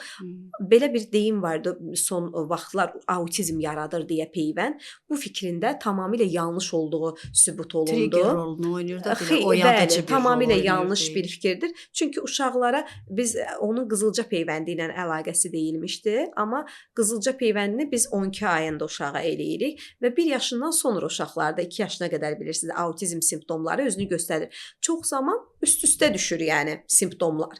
Yəni elə uşaqlar çünki o yaşda biz gözləyirik uşaqların inkişafını, sözlər başlamağa, özünü aparmağı, nitqini, sosiallaşmasını və bunlarda bir axsaqlıq görürüksə deyirik ki, peyvəndlə əlaqədar oldu. Amma tamamilə yanlışdır. Peyvənd almayan nə qədər autizmli uşaqlar vardır və bu fikrin tamamilə yanlış olduğu sübut olundu. Yəni belə bir məqalə dərc olunmuşdur Lancet jurnalında illər öncə. Sonra isə bu publikasiyanın tamamilə ləğv olundu və hətta həmin həkimin həkimlik diplomu belə əlindən alındı ki, belə bir anlaşma edibdir. Autizmli xəstələrin valideynləri ilə belə bir anlaşma etmişdi, amma yəni hal-hazırda dünyada təsdiq olunub ki, peyvəndlə autizmin heç bir əlaqəsi yoxdur. İndi gərək o yenidən həmin məktəb, bağça ərəfəsinə, dövrünə qayıtsaq, valideynlərin uşaqlarının qorunması məsələsinə. Burada rol oynayan əsas maddələr deyək də. Dedik, bəli. Biri də bu qida əlavələri ya da vitaminlər deyək. Hətta uşaqların immun sisteminin güclənməsində iştirakı olan, uşaqların ümumiyyətlə orqanizmimizdə böyük bir funksiyanı öz çiyinlərində daşıyan vitaminlər və qida əlavələri. Ümumiyyətlə valideyn tutaq ki, görürsə ki, uşaq zəif qidalanır, yaxşı qidalanmır, sözsüz ki, narahat olur, hər hansısa qida əlavəsinə başlamaq istəyir. Bu nə dərəcədə düzgündür özünün bu şəkildə belə qərar verib başlamağı? Uşaq əgər normal qidalanırsa, vitamin D profilaktikasına çıxmaq şərti ilə uşağın başqa vitaminlərə gərək yoxdur. Amma Bəli, onu da əgər vitamin D soruşacaqdım. bəli, vitamin D Ehtiyac varmı mütləqdir, ümumiyyətlə? ehtiyac var. Bəli, böyüyən orqanizmə ehtiyac var, yayalarında gərək yoxdur. D-yə ehtiyac Əgər var. bəli, vitamin D, əgər uşaqda vitamin D səviyyələri normaldırsa, yəni bunlar sağlam uşaqda belə ara bir yoxlana bilər. Məsələn, normal sağlam uşaqdırsa, o toksik D vitamini almalıdır. Yay aylarında ehtiyac yoxdur. Amma uşaqda vitamin D əksikliyi varsa, yayda belə vitamin D içə bilər. Yəni ona görə onun əgər miqdarı orqanizmdə aşağıdırsa, o zaman uşağa verilməlidir müalicəvi dozada. Əgər yox, müalicəvi doza uşağın normaldırsa qanda vitamin D-si, o zaman uşağa sadəcə profilaktik məqsədi ilə qış aylarında verilir, yayda isə gərək yoxdur. Digər vitaminlərə də ehtiyac yoxdur. Digər vitaminlərə isə sağlam, normal qidalanan uşağa ehtiyac yoxdur. Amma uşaq əgər heç bir meyvə tərəvəz yemirsə, qidalanması ancaq karbohidratlar üzərindədirsə, elə uşaqlar var, makaronla, kartofla qidalanan uşaqlar var. Yəni biz bundan tez-tez rastlaşırıq. Elə uşaqlara verilə bilər, multivitamin verilə bilər, amma qısa müddətdə. Bir aydan artıq verilməməlidir.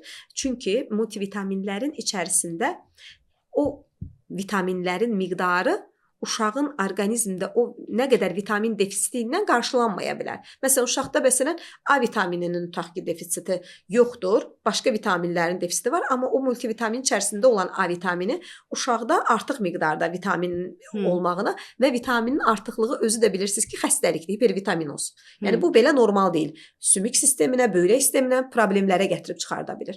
Ona görə uşaqlara multivitaminlərin, qida əlavələrinin verilməsini məsləhət görmürəm. Yəni uşağın orqanizmində yoxlamadan uzun müddətli, bəzən öz olur ki, başına öz başına şəkildə şəkildə verilməyi tövsiyə olunmur. Mütləq yoxlanmalıdır.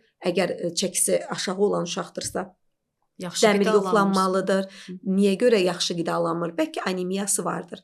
Bəlkə boşuna ona vitamin verməkdənsə dəmir vermək, dəmir preparatı vermək daha məqsədə uyğundur. Yəni həqiqətən də elə uşaqlar var ki, baxırsan ki, dəmir preparatı verdikdən sonra onun iştahı da normallaşır. Çünki qanında aşağıdır dəmirin miqdarı. Valideyn özü onu necə müəyyən edə bilər? Yəni həkimə müraciət eləməmişdən öncə özü necəsə hiss eləyə bilərmi ki, uşağının qanında sıxıntı var? Sıxıntı dediyim, yəni anemiya var. Anemiya əlamətləri nədir uşaqlarda? Bəli, qan azlığı. Qan azlığından şübhələnib həkimə müraciət etməlidir. Təbii Şübhəni nə doğurur? Şübhəni nə doğurur? Uşaqlarda tez yorulma, emosional labillik, yəni tez-tez ağlama, tez-tez əsəbləşmək, uşaqlarda tez-tez görürsüz belə əhval-ruhiyyələrinin tez-tez dəyişməsi, saç tökülmələri, qidadan imtina, xüsusən ətdən imtina, tez-tez ürək bulanma hissiyatının olmağı, bəzən hətta yuxu pozğunluğu uşaqlarda ola bilər və hətta hemoqlobini normal olub, ferritin dəyərlərində aşağı olan uşağın yuxu problemləri rast gəlinə bilər. Yəni bunların hamısı özünü göstərir və yaxud hansısa B12-nin əksikliyi də özünü müəyyən əlamətlərlə göstərir. Hər bir vitamin əksikliyinin özünün əlamətləri var. Valideyn əgər hiss eləsə ki, uşağımda nəsə norma getmir, saçları tökülür, tez yorulur və yaxud uşağım bir yol gedəndə doktor tez-tez oturmaq istəyir, qucaq istəyir.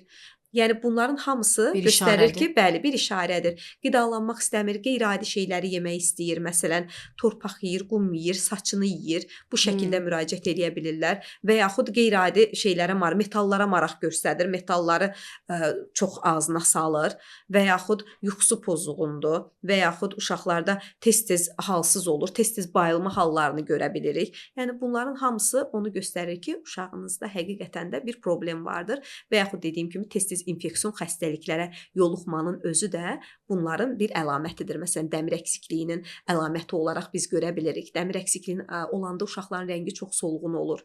Məsələn, ağız yaralarında tez-tez ağız yaraları görə bilirik belə uşaqlarda. Sonra rəngləri çox solğun olur. Gözlərində, qulaqlarında ümumən rəngin bir bəyaz olmağını görürük. Gözlərinin yəni ağı mavi rəngdə olur. Mavi sklera görə bilirik belə uşaqlarda. Yəni bunların hamısı bir göstəricidir. Valideyn bundan şübhələnərək deyir. Bəzən bu qan azlığına gətirib çıxaran səbəbləri də tapırıq. Hansı ki, bəzən burada parazit infeksiyaları, qurd infeksiyaları da rol oynayır ki, erkək uşaqlarda bəzən bunu da müşahidə etmiş oluruq. Ona görə uşağın qidalanması mı düzgün deyil, dəmir əksikliyi mi var? Sadəcə uşağın şikayətlərini həkimə bildirməklə biz bunları müəyyən müəyyənləşdirmək edə bilərik. lazımdır, Bəli. düzdür. Belə baxanda götürür ki, biz Azərbaycan odlar diyarı, günəş həmişə var, günəşimiz yayda. Yenə də qayıdıram həmin o vitaminlər məsələsinə, xüsusən də vitamin D-yə toxunmaq istəyirəm ki, son vaxtlar, yəni kimdən soruşsaq, kimdən eşidirik, hamıda vitamin D əksikliyi ilə qarşılaşırıq, defitsit halına gəlir. Maraqlıdır ki, niyə belə axı yay ərzində ya dənizdir, qumdur, günəşdir, bütün bunları biz alırıq. Niyə görə qışda bizdə bu qədər sıxıntı yaranır deyə adam düşünür. Bir şey soruşmaq istəyirəm Səbinə xanım. Əgər elə yenə həmin o südəmər körpəyə qayıdıram. Valideyn özü vitamin D qəbul eləyirsə və eyni zamanda övladını əmizdirirsə, o körpəsinə yenə də vitamin D verməlidir yoxsa yox? Ehtiyac varmı buna? Qəbul elədiyi profilaktik vitamin D uşağına bəs etməz. O ana üçündür. Bəli. Onun ana tutaq ki 400 beynəlxalq vahidi qəbul eləyir. O süddə onun miqdarı çox az olacaqdır və uşaq üçün o yetməyəcəkdir. Ana gərək çox yüksək dozada qəbul eləsin ki, o uşağa keçsin. O da 6000 civarında olan da o uşağına normal keçə bilər. Yəni ana normal profilaktik doz vitamin D içirsə, uşağı mütləq şəkildə vitamin D-ni əlavə olaraq almalıdır. Yəni burada uşağın qəbul elədiyi əgər ana südüdürsə almalıdır, əgər süni yeməkdədirsə uşaq tamamilə və sutqalıq, çünki süni yeməklərin tərkibində də vitamin D ola bilir və ona da fikir vermək lazımdır. Əgər uşaq tam süni qidalanmadadırsa və qəbul elədiyi miqdarla D vitaminini ödəyirsə o tələbatını, o zaman D vitamini miqdarı az verilməlidir uşağa. Çünki artıq miqdarda D vitamini özü də problem yaradır. Böyrək daşlarına səbəb ola bilir, böyrək problemlərinə səbəb ola bilir. Ona görə hər şey normal dozunda verilməlidir. Bəli. Səbinə xanım, istəyirəm indi biraz anaların, ataların yuxusunu ərşə çəkən qızdırmaya toxunaq. Bəzən olur ki, uşaq xəstələnir. Görürük, yəni burnu axır, boğazı ağrıyır, qulağı ağrıyır və s. O zaman hərarət də qalxır. Başa düşürsən ki, uşaqda indi qızdırma nədəndir. Amma bəzən də olur ki, uşaq qızdırır, amma simptom yoxdur. Yəni gözlə görünən bir şey yoxdur. Yəni nə boğazında bir şey var, nə burnunda heç bir şey yoxdur. Sadəcə qızdırır. Bəli, valideyn bu zaman nə etməlidir? Qızdırma əgər uşaq özünü çox yaxşı hiss eləyirsə, qızdırmaya əgər yüksək hədlərə çatmayıbsa, müdaxilə etməməlidir həmin. Çünki qızdırma orqanizmin özünün müdafiə reaksiyasıdır. Bəli, mübarizə aparır. Onu da soruşacaqdım. Bəzən tez salmaq istəyirlər valideynlər. Bunun hansı dərəcəyə kimi gözləsinlər, hansı dərəcədən sonra artıq tədbir görsünlər? 38 yarıma qədər deyirdilər gözləsinlər. Bu o qərar verilmişdi ki, 38 yarıma qədər uşağın öz orqanizmi müdafiə aparır. Amma uşaqlar var ki, 38 çatanda belə özünü çox pis hiss eləyirlər. Yəni çox halsız olurlar və yaxud çox narahat olurlar. Bu zaman müdaxilə etmək lazımdır. Yəni heç o həddi gözləmir. Amma uşaq əgər 38 yarımda oynayırsa, gülürsə, yeməyini yeyirsə, heç bir problem yoxdur. Əgər çox toxunmuruq, bəli, bol maye veririk, paltarlarını çıxardırıq, fiski sularla uşağın temperaturunu verməyə çalışırıq. Elə aşağı qızdırmalarda da, yəni heç 38 yarımı keçməsə belə, erkən yaşlı uşaqlarda da özünü yaxşı hiss etməyən uşaqlarda da bunu belə eləyirik. Birinci fiski sularla çalışırıq ki, salaq. Amma fiski sular dediyimiz nədir? İlıq su ilə bədənini silmək, sirkə olmaz, başqa bir spirt olmaz. Nənələr, analar, bunların heç biri məsləhət deyil. Duşda saxlamaq olar, bir 10-15 dəqiqə ilıq duş ala bilər və bu zamanda uşağın istilik verməsi artır. Yəni buxarla uşaq öz istiliyini verir. Amma hansı uşaqlarda ki artıq özlərini çox pis hiss eləyirlər, o zaman mütləq şəkildə müdaxilə olunmalıdır. Baxmayaraq qızdırma səbəbini bilməsək belə, qızdırma salıcılardan istifadə edə bilərik. Ən təhlükəsizi parastamoldur. Çünki onu ac qarına belə verə bilirik uşaqlara. Təbii ki, dozası həkim tərəfindən təyin olunmalıdır və ilk seçənək içmə şəklində olandır. Bəzən şam şəkildə olana üstünlük verirlər, amma şam ilk seçənək deyil. İlk olaraq, yəni suspenziya şəklində uşaqlara vermək məsləhətdir, əgər fiziki prosedurlardan sonra qızdırma düşməyibsə. Yəni qızdırma olanda bəzən ilk dəfə olanda daha çox həyəcanlanır valideynlər ki, birdən düşməz, həmən bir də smes deyilən bir şey var. Bilirsiniz çox yaxşı. Onların nə qədər ziyanları var, ürək problemlərinə qədər gətirib çıxarda bilir. Amma yəni dediyim kimi vaxtında əgər fiziki prosedurlar olunsa, düşmürsə, dərmanla, yəni təhlükəsiz dərmanla müdaxilə olunsa, heç bir problem olmaz. Əgər düşməyən hallarda təbii ki, təcili yardıma və pediatra müraciət diqqət etmək lazımdır. Sirkə dedi. Sirkə nə üçün təhlükə ola bilər? Bildiyim qədərilə deyəsən o temperatur əslində səthdən Bəli. soyudur, içəridə isə daxildə Eynən, qalır. bəli, buxarlanmanı, yəni təmin etmədiyinə görə bunlar nə spirt, nə həm də uşaq dərisi üçün ziyandır. Uşağın dərisi o qədər həssasdır ki, oradan biz erkən aylarda uşağa adi bir krem vuranda belə deyirik ki, çox nazik bir qatman sərir. Çünki uşaqda sorulma xüsusiyyətinə malikdir. Düşünün o spirt və sirkə uşağın bədənindən sorulur. Yəni o sorulsa onun nə qədər qan dövranına düşürsə onun nə ziyanları ola bilər. Onu düşünmək lazımdır. Spirt vururuq. Burdan uşağı düşünün ki, spirtli içki qəbul eləyib uşaq. Yəni o dəridən sorulan qədər olur yəni. Ona görə yəni ziyanları çox olduğuna görə uşağa nə spirt bədəninə geniş şəkildə çəkmək olmaz, nə də sirkə. Biz bu simptomsuz qızdırma dedik bayaq. O nəyin əlaməti ola bilər? Heç bir simptom olmadan qızdırmaları görə bilirik. Yəni belə şeylər çox olur. Səbəbsiz qızdırmalar, yəni uşaqda heç bir simptom olmadan və təkrarlanan qızdırmaları biz FAPA xəstəliyində, bəzən isə FMF xəstəliyində görə bilirik. FMF-də düzdür, əlamətlər ola bilir. Periodik qızdırma dediyimiz FAPA nədir? Periodik avtostomatitlə gedən və boğazda tanzilitlə gedən bir durumdur. Bu zaman uşaqda heç bir əlamət olmur. Sadəcə qızdırma olur. Biz onu yəni gözlə görə bilmirik. Bəli, heç bir valideyn deyir ki, nə uşağımın burnu axır, nə qusması var, nə qarın getməsi var doktor, ancaq uşaqda qızdırması var. Sadəcə quru qızdırma. Bu zaman boğazına baxarkən görürük ki, boğazında bir ağ nöqtələrin olduğunu görürük və bəzən də bunu çox zaman deyirlər ki, anginadır uşaq. Halbuki uşaq anginada deyil və boşun uşağa antibiotiklər verilir. Amma halbuki onun 3-5 gün müddəti var. Yəni öz-özünə belə keçib gedən haldır. Bəzən xüsusi dərmanlar veririk. Tez-tez təkrarlandığı durumlarda o zaman cərrahi əməliyyat gərəkdirir. Çox zaman 5 yaşından sonra öz-özünə keçib gedir. Qızdırma salcılara çox zaman tabe olmur. Yəni gözlə görünməyən qızdırmaların biri budur. Digəri sidik yolu infeksiyaları. Məsələn, uşağa baxırıq, heç bir əlamət yoxdur, amma uşaqda qızdırma var. Sidiyin analizinə baxırıq, leykositlərin miqdarı yüksək. Çünki erkən yaşlı uşaq ancaq ağlamaqla göstərəcək. Bilmirik, qızdırmadan ağlayırıq, bilmirik, sidik onu yandırır, dili yoxdur, danışa bilmir. Yəni kəskin sistit, pielonefrit də uşaqlarda yəni heç bir simptom göstərmədən baş verən qızdırmalardan biri ola bilir. Yəni çoxdur qızdırma səbəbləri.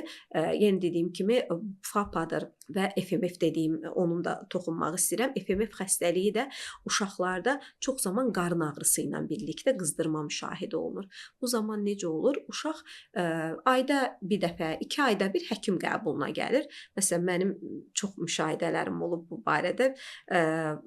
Uşaq gəlir, qarnı ağrıyır və eyni zamanda qızdırması var. Valideyn deyir ki, doktor, uşağımın qurdu var və qızdırma verir bu ona. Yəni hər şeyi qurdun üstünə atmaq olmaz, hər şeyi parazitin üstünə atmaq olmaz. Bu təkrarlayan qarın ağrıları qızdırma ilə olursa, bu xəstəlik ağlımıza gəlməlidir. Buna ailəvi Akdeniz, Aralıq dənizi qızdırması deyirik. FMF yəni ingiliscə adı belədir. Ailəvi aralıq dənizi xəstəliyi, aralıq dənizi qızdırması xəstələrində sonrakı vaxtlarda oynaq ağrıları müşahidə olunur. Yəni bəzi uşaqlar oynaq ağrısı ilə gəlir, bəzi uşaqlar bu genetik xəstəlikdir. Bəzi uşaqlar oynaq ağrısı ilə, bəzi uşaqlarda qarın ağrısı ilə müşahidə olunur. Əsas simptomu təkrarlanmağıdır. Yəni ayda bir dəfə eyni bəzən vaxtlarda təkrarlanır. 3-5 gün çəkir, sonra çıxıb gedir. Yəni heç bir xəstəlik əlaməti olmadan belə bunu biz görürük. Təbii ki, bu zamanda həkimə müraciət eləməlidir valideyn və bunun mütləq şəkildə təkrarlandığını bildirməlidir. Ona görə anamnez toplamaq o qədər yəni geniş olmalıdır ki. Bəli, çox. Məsələn, mənim yanıma sonuncu dəfə bir uşaq gəlib, uşağın getmədiyi həkim yoxdur. Qarın ağrısına görə uzilər, analizlər, nəcis analizi, qurd analizləri, uşağın qarın ağrısının səbəbi yoxdur, tapılmır. Valideyndən bir sözü aldım ki, doktor, bunda ayda bir dəfə təkrarlanır. Qızdırma olurmu? Arada bir yüngül qızdırması olur. Və ondan tapdıq ki, bu uşaqda yəni bu xəstəlik var. Ona görə çox suallar verməliyik. Bəzən valideynlərə özümüz o sualları verib onlardan almalıyıq. Düzgün diaqnozu qoymaq çox önəmlidir. Bəli, o dialoq çox önəmlidir ki, valideyn bizə hər şey açsın, danışsın. Çünki bəzən adi bir söz üstündən keçmək bizim diaqnoz qoymağımıza yəni kömək etmir. O zaman biz yəni daha çaşqınlıq, daha çox şeyi yoxlamaq məcburiyyətində qalırıq. Amma bir ipucu bilsək, o üzdən yola çıxıb və həmən diaqnozu qoyub düzgün şəkildə uşağa kömək etmiş oluruq. Bəli, bəli. Əsas odur ki, vaxtında doğru düzgün müraciət eləmək və Uşağında olan müayinələrlə fərqindəliyi tapmaq. görmək. Bəli, bəli. Bəzən də o körpələrdə diş çıxartma ərəfəsində də qızdırma olur deyirlər Bəli. də. Burada o dərəcə gözlənilir. Məsələn, hansı dərəcədən hansı dərəcəyə kimi olsa biz artıq dişdən şübhələnə bilərik. Hı-hı. Yox, əgər digərdirsə artıq irəli baxırıq ki, başqa bir şeydir də. Yəni Bəli. viruslardır ya bakteriyalardır, hər Bəli, nədirsə. viruslar, bakteriyaların çox zaman yanaşı digər simptomları olur və uşaqlar özünü çox toksik hiss eləyir. Yəni çox halsız olur. Dişlə əlaqədar olan qızdırmada uşaqların o toksik görünümü olmur. Yəni nə qusması olur, nə qaytarmaları o qədər çox olur. Bəs o qızdırmanın yüngül ola dərəcəsinin bilir. özündə Dərəcə olaraq çox zaman dişlə əlaqədar olan qızdırma 38 yarımı keçmir. keçməz. Bu dərəcəni keçmir. Çox nadir hallarda keçə bilir, amma əksər, yəni 90% hallarda 38 yarıma qədər olur. Uşaq adi vaxtlarda özünü çox yaxşı hiss edir, ancaq qızdırmaları qalxanda narahat olur. Amma digər dediyiniz xəstəliklərdə isə uşaq, yəni qızdırma düşsə belə yenə də özünü narahat hiss eləyə bilər və digər xəstəlik əlamətləri olur. Ona görə mütləq diş, çünki o yaşında uşağın hər ağzını açırsan ağzında dişi var, yəni biri çıxmaq üzrədir, biri var. Ona görə bu dişlə əlaqəlidirmi, yoxsa xəstəlikdirmi? Diferensiasiya eləmək mütləq şəkildə lazımdır. Hər diş çıxardanda qızdırma ola bilər uşaqda. Elə uşaq var ki, qızdırma ilə keçirdir, amma elə uşaq da var ki, qızdırma ilə heç olmur. Bəli. Yəni uşaqlar fərqlidirlər. Hər biri fərqlidir. Necə ki siz dediniz, uşağın birinə yeməyə reaksiya verdi, o birisi yox. Hər bir uşaq eyni ailədən olan müxtəlif uşaqlar müxtəlif reaksiya göstərə bilirlər. Öz bioloji bir tempi var. Bəli. Bir də ağ qızdırma deyirlər. Bəzən olur ki, uşaqlarda görürük, yanaqlar qızarıb, əlimizi toxunduran kimi artıq hiss eləyirik ki, hə bu uşağın hərarəti qalxıb. Amma bəzən də olur ki, uşaq bumbuzdur, rəngi solğundur. Hə, ölçsək görəcəyik ki, qızdırması var. Amma normalda biz ona toxunaraq və ya kənardan bilmirik onun qızdırmasının olub-olmadığını. Bu da səhv eləmirəmsə ağ qızdırma adlanır. Bəli, qızdırmanın növü bir növüdür deyək. Bu da qızdırma sayılır. Niyə görə belə olur? Periferik damarlarda spazm olur. O spazm olduğuna görə adətən birdən-birə çox yüksək həddə çıxan qızdırmalarda belə olur. Yəni yüksək sürətlə qalxan qızdırmalarda istilik verməni balanslaşdırmaq üçün periferik damarlar spazm olur və bu periferik damarlarda spazm olduğuna görə uşağın əli və ayağı çox soyuq olur. Və burada qorxmamaq lazım. Uşağın əllərini əlimizdən isitməliyik. Yəni o əlini ovuşdurmalıyıq, əlini ayaqlarını ovuşdurmalıyıq, amma eyni zamanda qızdırma salıcıları qorxmadan vermək olar bu hallarda da. Yəni digər normal qızdırmadakı kimi davranır. Eyni davranır. Çünki niyə görə uşaqlarda o göstərir ki, birazdan qızdırma çox yüksək həddlərə çıxacaq. Məsələn, 37-də əgər 37 dərəcə Selsidirsə uşağın qızdırması və biz bu əlamətləri görürüksə və titrəyirsə uşaq, deyirik ki, gözləyin ki, qızdırma çıxacaq o vəziyyət. Ona görə tədbirləri valideynə başa salırıq, nələr eləməliyik, dərmanın dozunu başa salırıq, necə eləməliyik, yanınızda bunlar olsun, fiziki prosedurları anlatırıq. Ona görə, yəni qorxmamaq, bu da hansısa bir qorxulu xəstəlik əlaməti deyil, bu ağ qızdırma dediyimiz təhlükəli bir hal deyil. Sadəcə qızdırmanın bir formasıdır. Yəni hər uşaqda eyni olmur. Bir də bu antibiotiklər. Valideynlər bəzən uşaq xəstələnən kimi öz başına hansısa antibiotiki alırlar, uşağa içirdirlər ki, uşaq uzanmasın, ağırlaşmasın, tez sağalsın. Bu nə dərəcədə düzgündür, nə dərəcədə yol veriləndir? Heç düzgün deyil. Yəni antibiotik ancaq antibiotik adından görüldüyü kimi bakteriyalara təsir eləyir. Yəni bioloji bir varlıqlara təsir eləyir, amma bunu virus infeksiyası zamanı alıb vermək tamamilə yanlışdır. Onu da soruşacaqdım ki, bəzən olur biz qarışdırırıq viruslarla bakteriyalar. Hər xəstəlikdə antibiotik yazılır. Halbuki bu virusdur. Eynən. Çünki virusa təsir eləməyəcək. Virus dərmanı virus əleyhinə təsiri vardır. Antibiotik onu yaradan xəstəlik əgər bakteriya deyilsə, ona necə təsir eləyə bilər? Yəni bu bakteriya olmalıdır və həmin antibiotika həssas olmalıdır ki, o təsir eləsin. Yəni hər antibiotik və hər dəfə xəstəlik aldıqca verilən antibiotik uşağın immunitetini salır, mikrofloranı pozur və eyni zamanda uşağın bütün immun sistemini aşağı salır və antibiotik qərarı çox düzgün olmalıdır, çox qəti olmalıdır. Məsələn, uşaq əgər pnevmoniyadırsa, orta qulaq otitidirsə kəskin şəkildə, pielonefritdirsə, meningitdirsə və yaxud başqa kəskin tonzillitdirsə, bu zaman mütləq şəkildə, çünki bunların yaradıcısı bakteriyadır. Yəni bunlar bakteriya tərəfindən törədilir. Düzdür, viral mənşəli pnevmoniyalar da olur. O da özünü çox zaman bakterial pnevmoniyalar kimi aparır. Amma qərar mütləq şəkildə verilməlidir.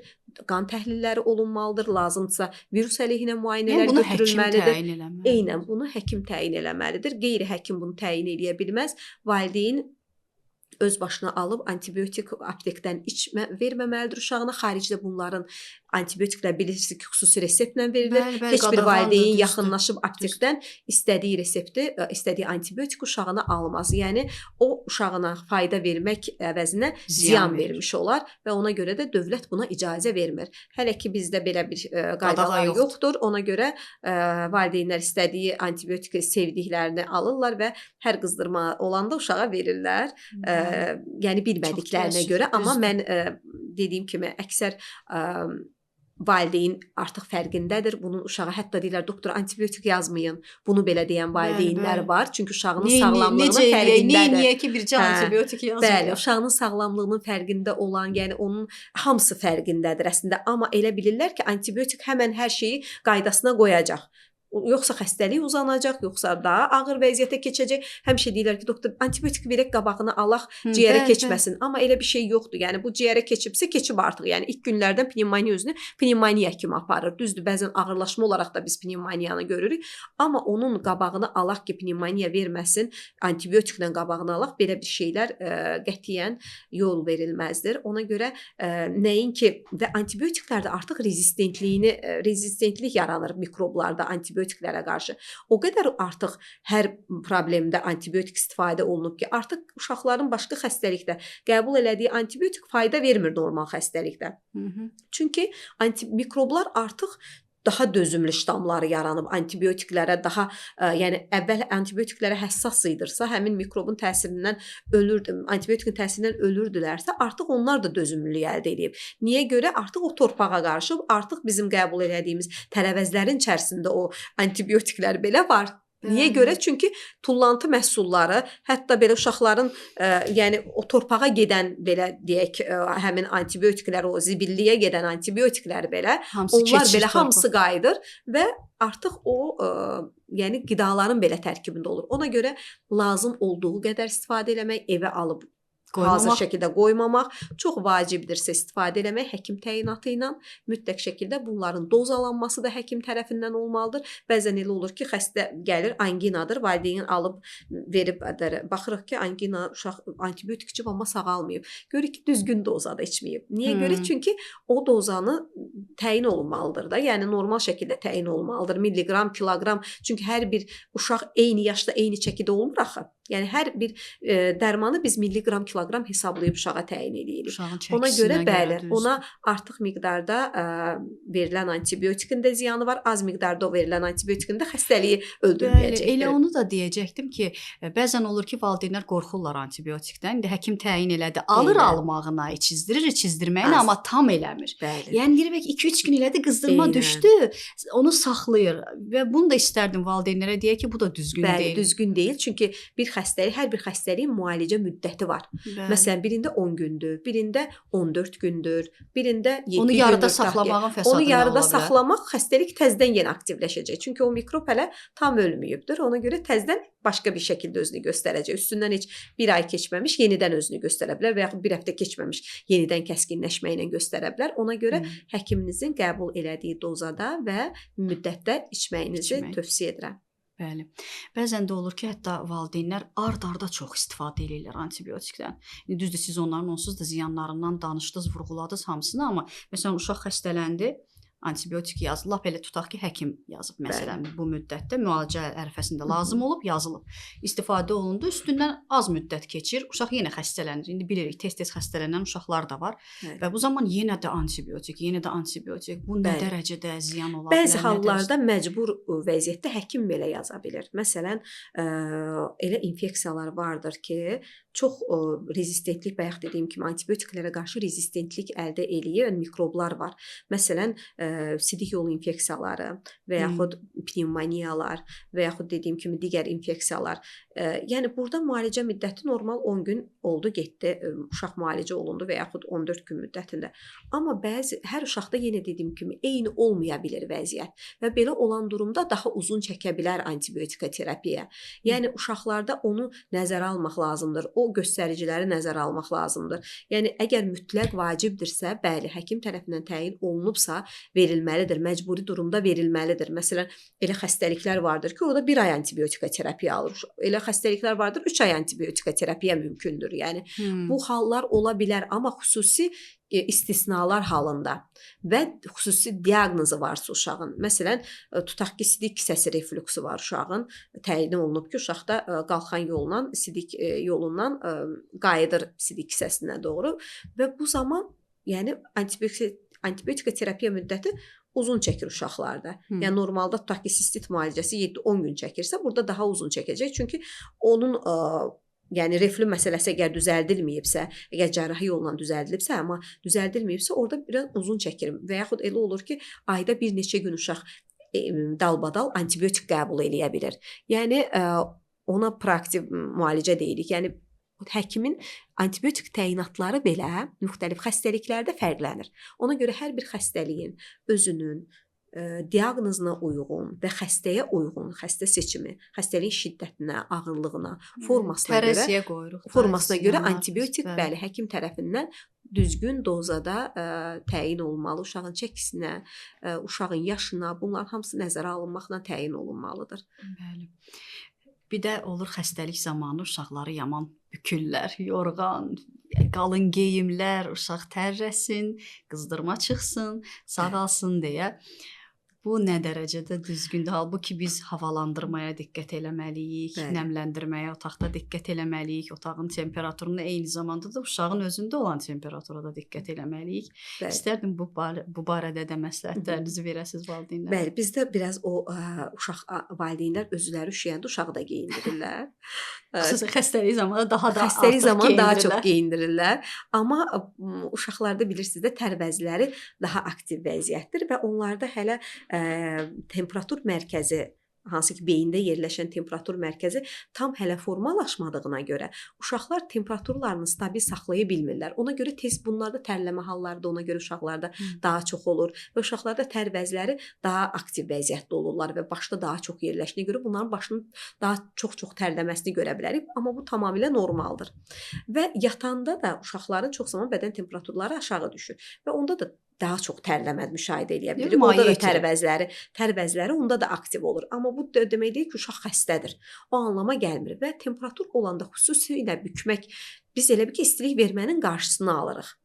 Yəni istilik vermənin istisini çıxartmalıdır bədəninə. Əksinə uşağı soyundurmaq lazımdır. Uşağı soyundurmaq, bədənini ilıq su ilə silmək. Onun əvəzinə uşağı əgər biz bükərsək, qızdırmanın daha çox artmağına səbəb olacağıq. Yəni bilərəkdən yenə dediyim kimi bəzən ziyan vermiş oluruq. Amma yəni uşaq normal ümumiyyətlə həm xəstələnmə dövründə, həm adi vaxtlarda belə normal şəkildə geyinməlidir. Geyimini bəzən valideynlər uşağın burnuna əllərini vurur, deyir ki, uşaq burdan bilirik ki, uşaq üşüyür. Bu əllərinə baxırlar, burunlarına baxırlar ki, uşaq üşüyürsə bunlar, buralar soyuqdursa uşaq üşüyür. Amma bu nahiyələr körpələrdə həmişə soyuq ola bilir. Niyə görə? Hələ çünki onların qan dövranı tam aktiv deyil deyə. Hələ kifayət qədər ürək damar sistemi hələ mütəşəkkil vəziyyətdə deyil deyə onlarda əlləri, ayaqları soyuq olacaqdır. Bayaq dediyim kimi termoreseptorlarda tam kifayət qədər təkmil olmadığına görə. Və onların ancaq qarnına baxmaqdan biz bilə bilərik ki, bu üşüyür yoxsa yox. Yəni əgər üşüyürsə onda bu halları görüb onu geyindirə bilərsiniz. Amma yəni uşağı daim bükmək, xüsusilə də xəstəlik vaxtı bükmək uşağı daha da yol verilməz. Qızdırmasının daha da artmasına səbəb ola bilər. Otağı hansı temperaturda saxlasın valideynlər? Yeni doğulmuş uşaqlardan başlasaq, otağın temperaturu 25 dərəcə, 24-25 dərəcələrdə olur. Amma sonrakı aylarda bu temperaturu azaltmaq lazımdır, 21 dərəcə. Çünki normal tənəffüs sisteminin normal fəaliyyət göstərməsi üçün, eləcə də orqanizmin normal fəaliyyəti üçün aşağı temperaturlar 21 dərəcə olmağı uşaq olan evdə normaldır. Amma çox isti olmaq uşağın həm burnunun qurumağına, həm tənəffüs sistemində problemlərə və o temperatura alışan uşaq təbii ki, daha tez üşüyəcəkdir və daha tez İndi xəstələnəcəkdir. xüsusən evdə qızdırıcılar da var. Gecə boyu qızdırıcı aktiv halda olur. Otaqda Bəli. əgər pəncərələr də bağlıdırsa, nəmləndirmə, havalandırma yoxdursa, səhər duranda uşaq ya burnu tutulmuş Bəli, olur, ya öskürəcək. öskürür. Eynən. Bu da bir tərəfdən valideyn düşünür, görəsən nə oldu, xəstələndi, xəstələnmədi. Selülik Ona qişalar quruyur Bəli, və selülik bəli. qişada quruyanda artıq o burnumuzda kirpik epiteli vardı. O epitel qoruyucu rolunu oynayır, özü maye ifraz eləyir. Amma quruluqda artıq onun qoruyucu funksiyası da itir və qoruyucu funksiyası itdiyinə görə artıq o yəni həmin mikrobları belə asanlıqla keçirdə bilir. Və ona görə belə hallarda həmişə mən valideynlərə məsləhət görürəm, evdən termometr asın, evin temperaturunu bildirən Bilmək üçün termometrlər. düzdür, Həm çox yeni yaxşı doğulmuşun fikirdir. otağına, həm də sonrakı vaxtlarda yayda belə, yəni uşaqların otaq temperaturuna həm yayda, həm qışda riayət Nəzarət eləmək olunsun. lazımdır. Düzdür. Yaponiyada məktəblərdə hətta uşaq gəlməmişdən artıq pəncərələr açır. Uşaqlar özləri də bilirlər, pəncərə lap açılmayıbsa uşaqlar açırlar və qışda belə o pəncərələr açıq olur. Əgər uşaq üşüyürsə, əynini geyindirilir və s. amma pəncərələrə toxunulmur. Biz isə yəni cəmiyyət Bükə-bükə. olaraq qorxuruq bükə-bükə ki, Bəli. uşağa soyuq olmasın. Həm də uşaqda təkcə yəni istilik deyil, nəmlik oranı da var. Nəmlik, Düzdür, otağın rütubət. nəmli. Bunların hamısı normal olmayanda o otaqda infeksiyalar da tez-tez yayılır. Məktəblərdə xüsusən həmən Bəli. hər yerin qapanmağı, pəncərələrin qapanmağı bilirik ki, niyə görə bəs biz payız qış aylarında xəstəliklər daha çox artır. Çünki Qapalı hər yer məkanda qapalı məkan 30-40 olur. uşaq. Eynən və Bəli. ona görə havalandırma xüsusən məktəblərdə çox vacibdir. Yəni biz bunu evdə özümüz eləsək belə bunları məktəblərdə də tətbiq olunmağı uşaq sağlamlığında çox önəmlidir. Niyə görə? Çünki o qədər uşaq hərəsində bir virus infeksiyasını daşıya bilərlər və bu da havadamcı yolu ilə yayılır. Havadamcı yolu ilə yayılaraq tez bir zamanda qapalı ortamda daha tez kütləyə çata bilir. Ona görə məktəb vaxtlarında da, məktəblərdə də həm evdə, həm məktəbdə havanın dəyişilməsi vacib şərtdir. Bəli. Allergiyalardan istəyirəm danışaq, allergik xəstəliklərdən danışaq. İndi yaz gəlir, bəzən çiçəklərdir, tozlardır, sonra bitkilər ya da elə qidalanma olsun. Fərqli-fərqli indi allergiya növləri var ki, uşaqlar da bunlardan əziyyət çəkə bilirlər. İlkin etaplarda valideyn bundan necə şübhələnə bilər ki, uşağında hər hansısa bir allergik bir sıxıntı var? Erkən doğulma, yeni doğulma dönəmindən şübhələnə bilər. Uşağımda allergiya varmı deyə. Hansısa bir qida yedi ana, tutaq ki, ana südü yeyir, hansısa bir qida yedi. Uşağın üzündə səpgilər yarandı və yaxud təkcə səpgilərlə deyil, başqa şəkildə də özünü göstərə bilər, tənəffüs şəklində göstərə bilər. Uşaq başladı asqırmağa, öskürməyə və yaxud qusma qaytarma ilə göstərə bilər. Bu özünü allergik təzahür kimi göstərə bilir. Hətta erkən vaxtlardan belə. Məsələn, süd yedi ana, bir qatlaşdırılmış süd yedi və yaxud bir süd məhsulu yedi. Uşaqda başladı səpgilər. Və yaxud dediyim kimi qırmızı olur uşaqların. Bəli, atopik dermatitin 30% hallarda düzdür, qida allergiyası ilə əlaqəsi var atopik dermatitin. Yəni erkən vaxtlardan belə biz allergiyanın əlamətlərini uşaqlarda görə bilərik və sonrakı əlamətlər asqırmalarla göstərə bilir özünü uşaqlarda. Allergik rinit görürük. Allergik rinit özünü necə göstərir? Uşaq ən çox səhərlər durur, başlayır asqırmağa. Dalbadal dəfələrlə asqırır. Daim burnunu qaşıyır. Biz ona allergik salam deyirik. Allergik salam uşaqlar daim burunlarını ovuşdururlar. Deyirlər bu uşağın əli burnunda qalıb elə. Bütün günü burnunu qaşıyır və gözündən su gəlir elə olur. Yəni bu da allergik konjunktivitin göstəricisidir. Artıq allergik rinitin olmağı bronxial asmanın bir addım öncəsi deməkdir. Yəni buna allergik marş deyirik. Birinci atopik dermatit, sonra allergik rinit və sonunda gəlib asmaya qədər gətirib çıxardığı hallar olur. Artıq uşaq qaçanda öskürür, yatanda gecələri başlayır öskürməyə. Xəstəliklər onda daha uzun çəkir. Normal uşaq kəftəyə sağalır, bunda daha uzun çəkir.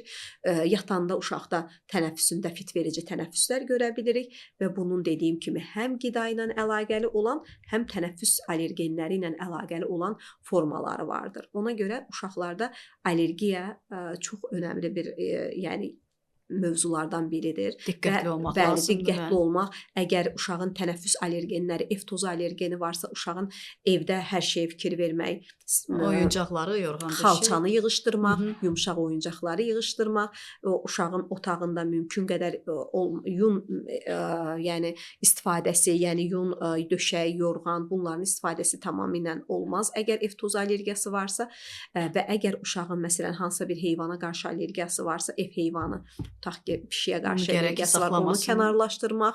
Bəli, əgər uşaqlarda tənəffüs allergiyaları ən çox nə şəkildə olur? Yazda, payızda dediyiniz kimi, əgər allergiyaları varsa, həmin dönəmlərdə uşağa fikir vermək lazımdır. Çölə çıxarkən maska taxsın və yaxud eynə istifadə eləsin. Eyni zamanda həmin dönəmlərdə evə gələrkən mütləq şəkildə əlini, üzünü yumalıdır. Bəli. Çünki o üzündə, saçında, hər yerində o polenlər var. Bəli, o polen bəli, dediyimiz də allergendir, yəni zülaldır. O zülal buruna girir, həmin gözə o girir tozcuq. və başlayır Bəli. bədəndə allergiya yaratmağa. Ona görə o tozcuqlar hətta olanda belə deyirik ki, paltarları belə çöldə qurutmayın. Məsələn, o paltar Ona çünki belə o hopsa, ona belə hopsa evə gəlir və uşaqda başlayır o askırma, öskürmə və Təəssüf eyni ki, əlamətlər bəli. başlaya bilər. Ona görə o dönəmlərdə xüsusən diqqətli olmaq lazımdır. bəzən olur ki, bu allergik xəstəlikləri başqa xəstəlik adı ilə, yəni səhv diaqnoz qoyaraq müalicə eləyirlər. Valideynlər bu zaman nəyə diqqət eləsinlər ki, nə özləri yanılmasınlar, nə aldanmasınlar, nə də ki, uşaq yanlış şəkildə müalicə olunmasın. Hə, allergik xəstəlikləri, yəni valideyn nə zaman şübhələnə bilər ki, uşağımda allergiya var? Yəni gecə öskürəkləri çoxdursa və yaxud uşaqda o səpki dediyim səpkilər var. Tez-tez gedib qayıdırsa, məsələn, infeksion səpkilər çox zaman qalıcı olurlar, amma allergik səpkilər gedib qayıda bilirlər. Yəni dövrü xarakter daşıyır da, gah azalıb, gah arta bilirlər. Və yaxud uşaqların hansısa bir qida maddəsini yedi, məsələn, valideyn şikayət edir ki, doktor, qoz yedi və yaxud şokolad yedi, ondan sonra öskürəyi artdı. Yəni infeksion öskürəklər də düzdür, qıcıqlandırıcıların rolu var, amma yəni bu öskürəklər allergik öskürəklərdəki kimi olmur. Onlarda gün ərzində öskürəklər daha çox olur, amma allergik öskürəklərdə gecə yatanda öskürəklər daha çox olur. Hər hansısa günün hansısa vaxtı. Qaçanda daha çox öskürəklər müşahidə olunur və bunlar nəinki xəstəlik dönəmində öskürürlər, eyni zamanda xəstəlik olmayan dönəmdə belə öskürə bilirlər.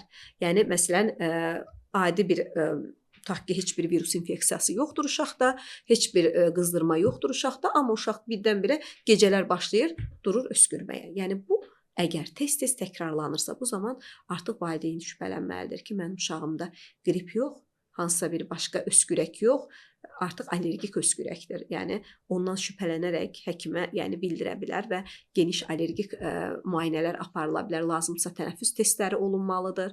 Lazımsa allergik skin prick testlər, dəri testləri və yaxud qanda olan allergenlər yoxlanmalıdır ki, uşaqlar həmin nə allergiya verirsə onlardan uzaq tutmalıdır. Bəzən valideynin sözü o qədər önəmlidir ki bizə. Çünki heç bir test onun sözünü əvəz eləyə bilməz. Bəli. Niyə görə? Çünki ən yaxşı izləyən odur valideyn. Bəli, çünki bəzən analizlər belə bizə yanlış məlumat verə bilər. Yəni ona görə ananın ürəklə deməyi ki, doktor uşağım bunu yedi və bundan sonra oldu və yaxud uşağım hər dəfə bununla təmasda olandan sonra bu əlamətlər başlayır.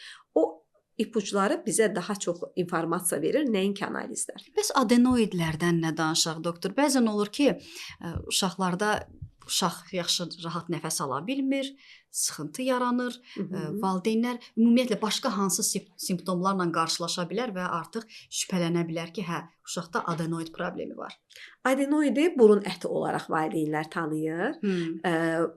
Artıq ət deyirlər. Artıq ət deyirlər. Bəli, halbuki artıq deyil, o lazımlıdır. Düzdür, çox böyüyürsə, bəzən normadan artıq bir şeylərə səbəb ola bilirsə, hə o zaman xəstəliyə gətirib çıxardırsa müdaxilə olunmalıdır.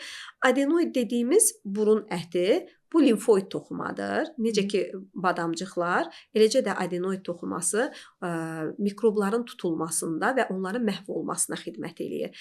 Amma əgər bu böyük rol oynayır orqanizmdə. Böyük rol oynayır orqanizmdə. Çünki immun hüceyrələrlə həmin o mikrobların məhv olunmasında rol oynayır. Yəni ona görə hər burun ətini kəstirmək deyə bir şey yoxdur. Yəni olmalıdır normalda. Amma əgər uşaqda çox tez-tez gecə xorlamaları olursa, obstruktiv yuxu apnoyası deyirik. Gecə yuxuda nəfəs dayanması. Hə. Bunlar olursa, Bir neçə saniyəlik bəli, dayanır. bunlar olursa, adenoid çox böyük ölçüdədirsə, bu zaman mütləq şəkildə baxılmalıdır, dəyərləndirilməlidir. Yüngül formalarda müalicə olunmalıdır. Məsələn, allergik rinitdirsə, çünki o allergik rinit özü də adenoid toxumasının şişkin olmasına gətirib çıxarda bilər. O allergik rinitdirsə, allergik rinit müalicə olunmalıdır. Yox, əgər dalbadal keçirilən infeksiyaların nəticəsindədirsə, bu zamanda məsələn uşaq tutaq ki, 2 dəfə, 3 dəfə dalbadal virus infeksiyası keçirdi. Yenə o adenoid toxuması şişəcəkdir. Yəni bu nəyinsə nəticəsi olaraq şişir. Və əgər bunların müalicəsi düzgün formada aparılarsa erkən vaxtlarda daha böyük ölçülərə gətirib çıxarmaz. Amma bir uşaq bağçaya gedir, bir ildə 7-8 dəfə bir virus infeksiyası keçirirsə, təbii ki, adenoid toxuması da böyüyəcəkdir. Və əgər burun müalicəsi aparılmırsa, o adenoid toxuması şiş olaraq qalacaq. Bəzi formalarda isə, bəzi uşaqlarda isə öz-özünə geriyə sorulacaq. Amma çox böyük formalarda sorulması biraz uzun çəkir. Elə olanda çox zaman müalicə ehtiyacı duyuruq. Amma bəzi hallarda, çox nadir hallarda müalicəyə cavab vermirsə, dediyim kimi obstruktiv yuxu apnoesinə səbəb olursa və uşaqda infeksiya ocağı rolunu oynayırsa, məsələn, daimi sinuzit olur bu uşaq, daim burundan irinli ifrazat gəlir və arxaya tökülür, daimi uşaqda öskürəklərə səbəb olursa əgər və müalicəyə tabe olunmursa əgər, o zaman cərrahi əməliyyat üçün seçim ola bilər və onu dəyərləndirmək lazımdır. Amma hər burun əti cərrahi əməliyyat olunmamalıdır.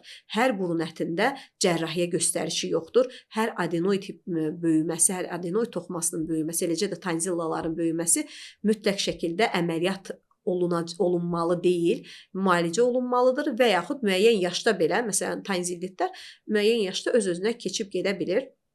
Yəni geri sorula bilər o toxuma.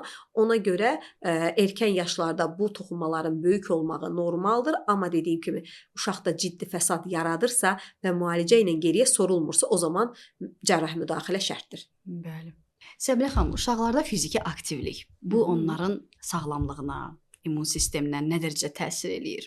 Bilirik ki, uşaqlar oynayırlar, qaçırlar, hoppanırlar, düşürlər, top oynayırlar, onlar əylənirlər. Yəni onlar bunu əyləncə kimi görürlər, amma biz eyni zamanda bilirik ki, bu onları həm də inkişaf elətdirir. Bəli. Fiziki olaraq sağlamlıqlarına təsir edir, eyni zamanda elə digər tərəfdən də mental olaraq da.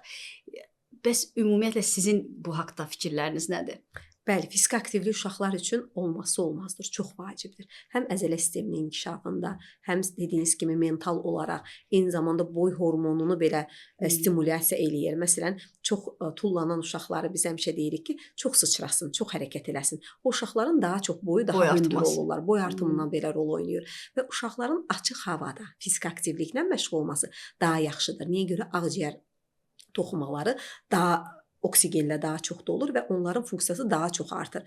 Niyə görə? Çünki bir uşaq hərəkətsiz qalarsa nə enerji itirəcək, yəni lazım olan kifayət qədər oksigenlə də təmin olunacaq evin içərisində, yəni o pasiv olaraq qalacaqdır. Amma çöldə olan bir uşaq, fiziki aktivliklə məşğul olan uşağın həm əzələsi inkişaf eləyəcək, həm ağciyər toxuması inkişaf eləyəcək, həm ürək sağlamlığına çox yaxşı təsiri vardır. Ona görə uşaqların ya üzgüçülük, ya başqa bir fiziki hərəkətlə məşğul olmaqlarını çox dəstəkləyirəm və ən yaxşı uşaqlara mental olaraq təsir edən və eyni zamanda sosiallığını artıran qrup idman növləridir. Çünki qrup idman növləri uşaqların komandalarla birlikdə, komanda şəklində uşaqların oyunları onlara çox fayda var. Onların sinir psixi inkişafında çox rolu vardır. Onların həm də özgüvəninin yaranmasında, eyni zamanda psixi olaraq, mental olaraq inkişafında çox mühüm rol oynayır və sosial münasibətlərinin də formalaşmağında rol oynayır. Və bir uşağın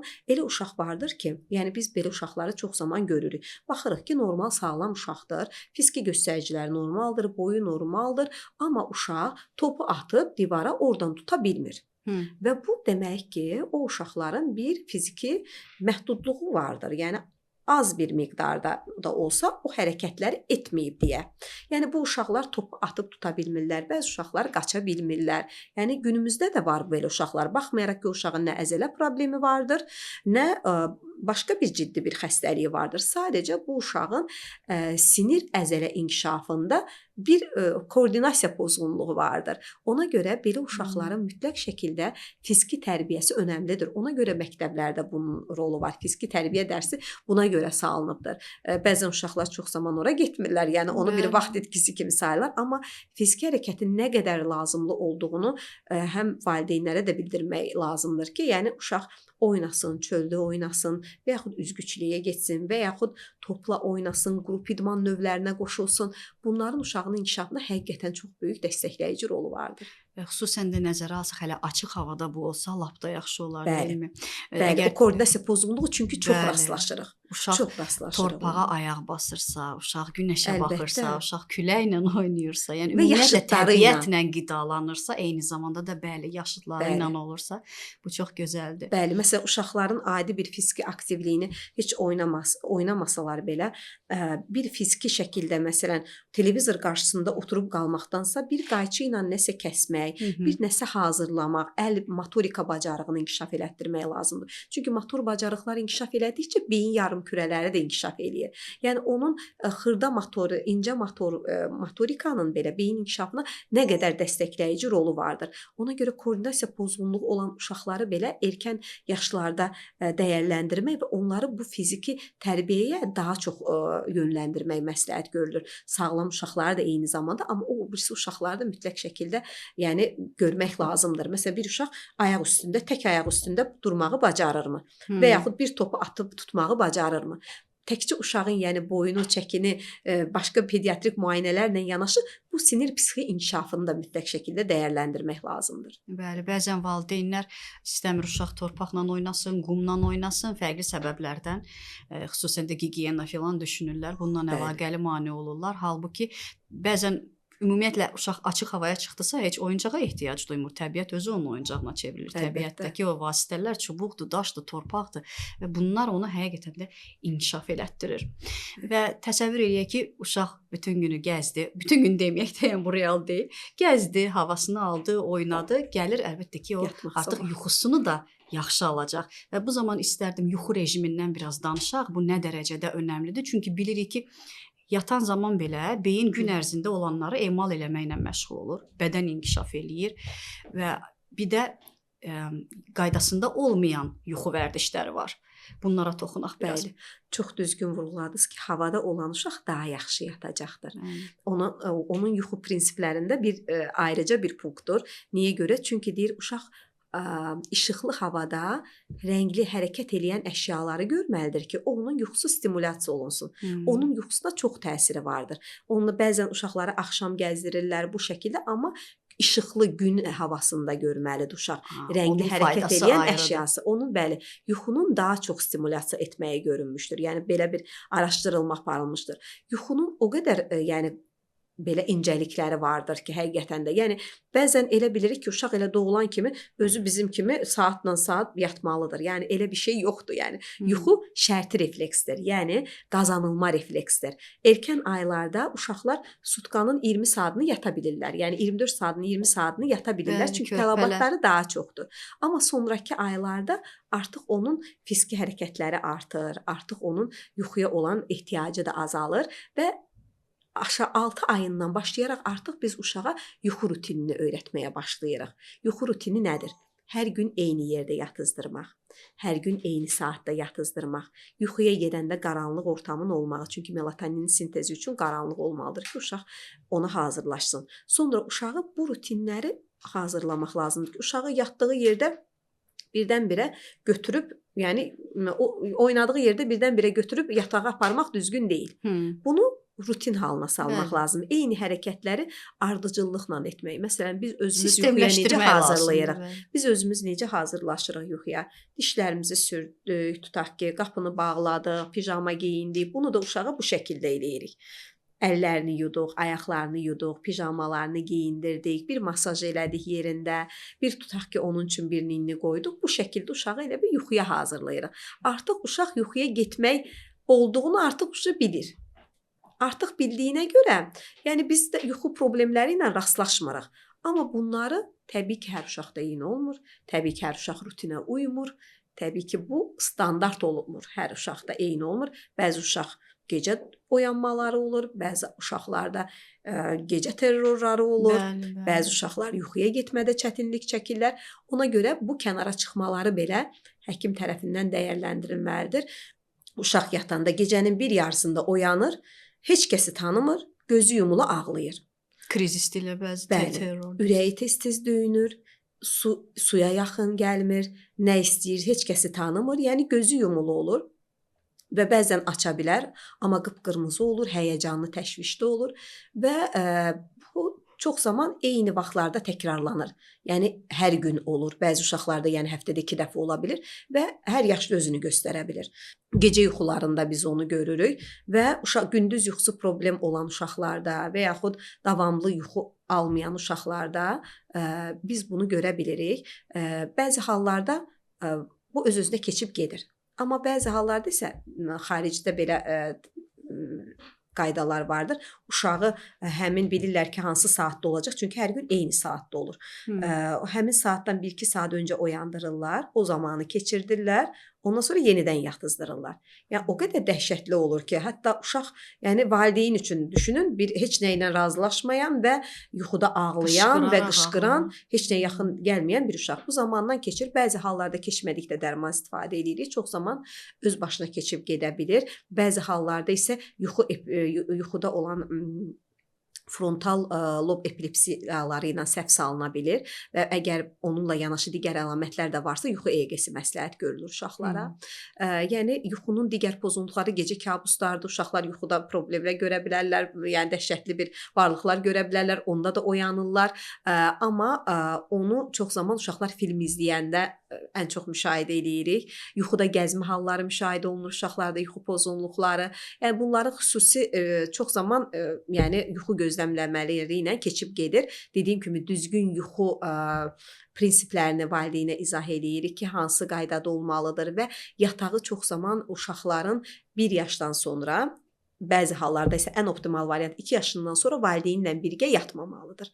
Ən önəmli budur. Çünki uşaq valideynə bağlı olur.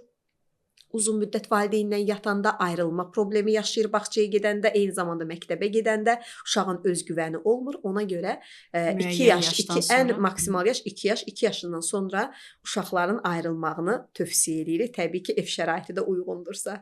Aydındır. Səbinə xanım, bəs uşaqların müayinəsindən nə danışaq? Valideynlər nəyə diqqət eləsinlər bu müayinə ərəfəsində? Eyni zamanda da ildə neçə dəfə uşaqları ümumi müayinələrdən keçirtmək məsləhətdir? Bunlara da toxunaq.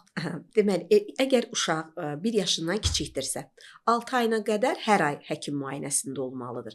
6 ayından sonra isə 3 ayda bir görüşmək kifayət eləyir və 1 yaşından sonra isə kvartalda bir dəfə, yəni 4 aydan bir müşahidə edirik 1 yaş, 3 yaş arasında.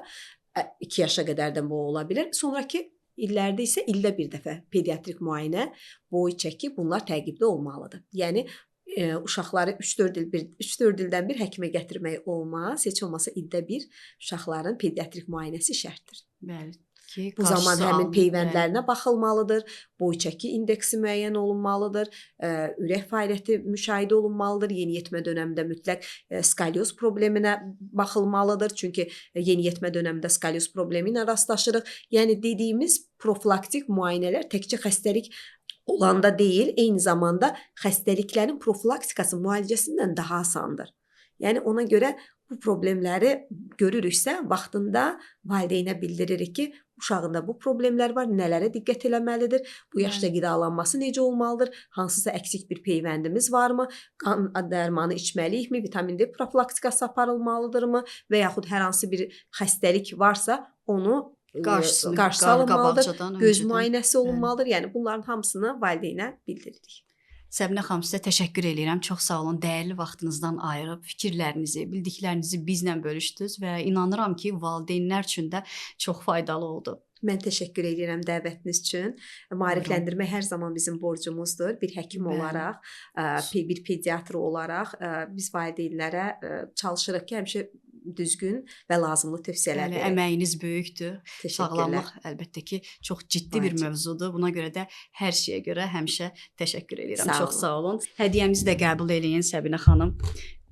bizi yad eləyərsiniz. Təşəkkür edirəm, çox sağ olun. Sağlam uşaq xoşbəxt, sağlam gələcəyin təməlidir. Buna görə də bu təməli qorumaq bizim öhdəmizə düşür. Gərək biz sevgi ilə uşaqları izləyək, vaxtında doğru düzgün müdaxilələr eləyək ki, həmin o sağlam gələcəyi qura bilək.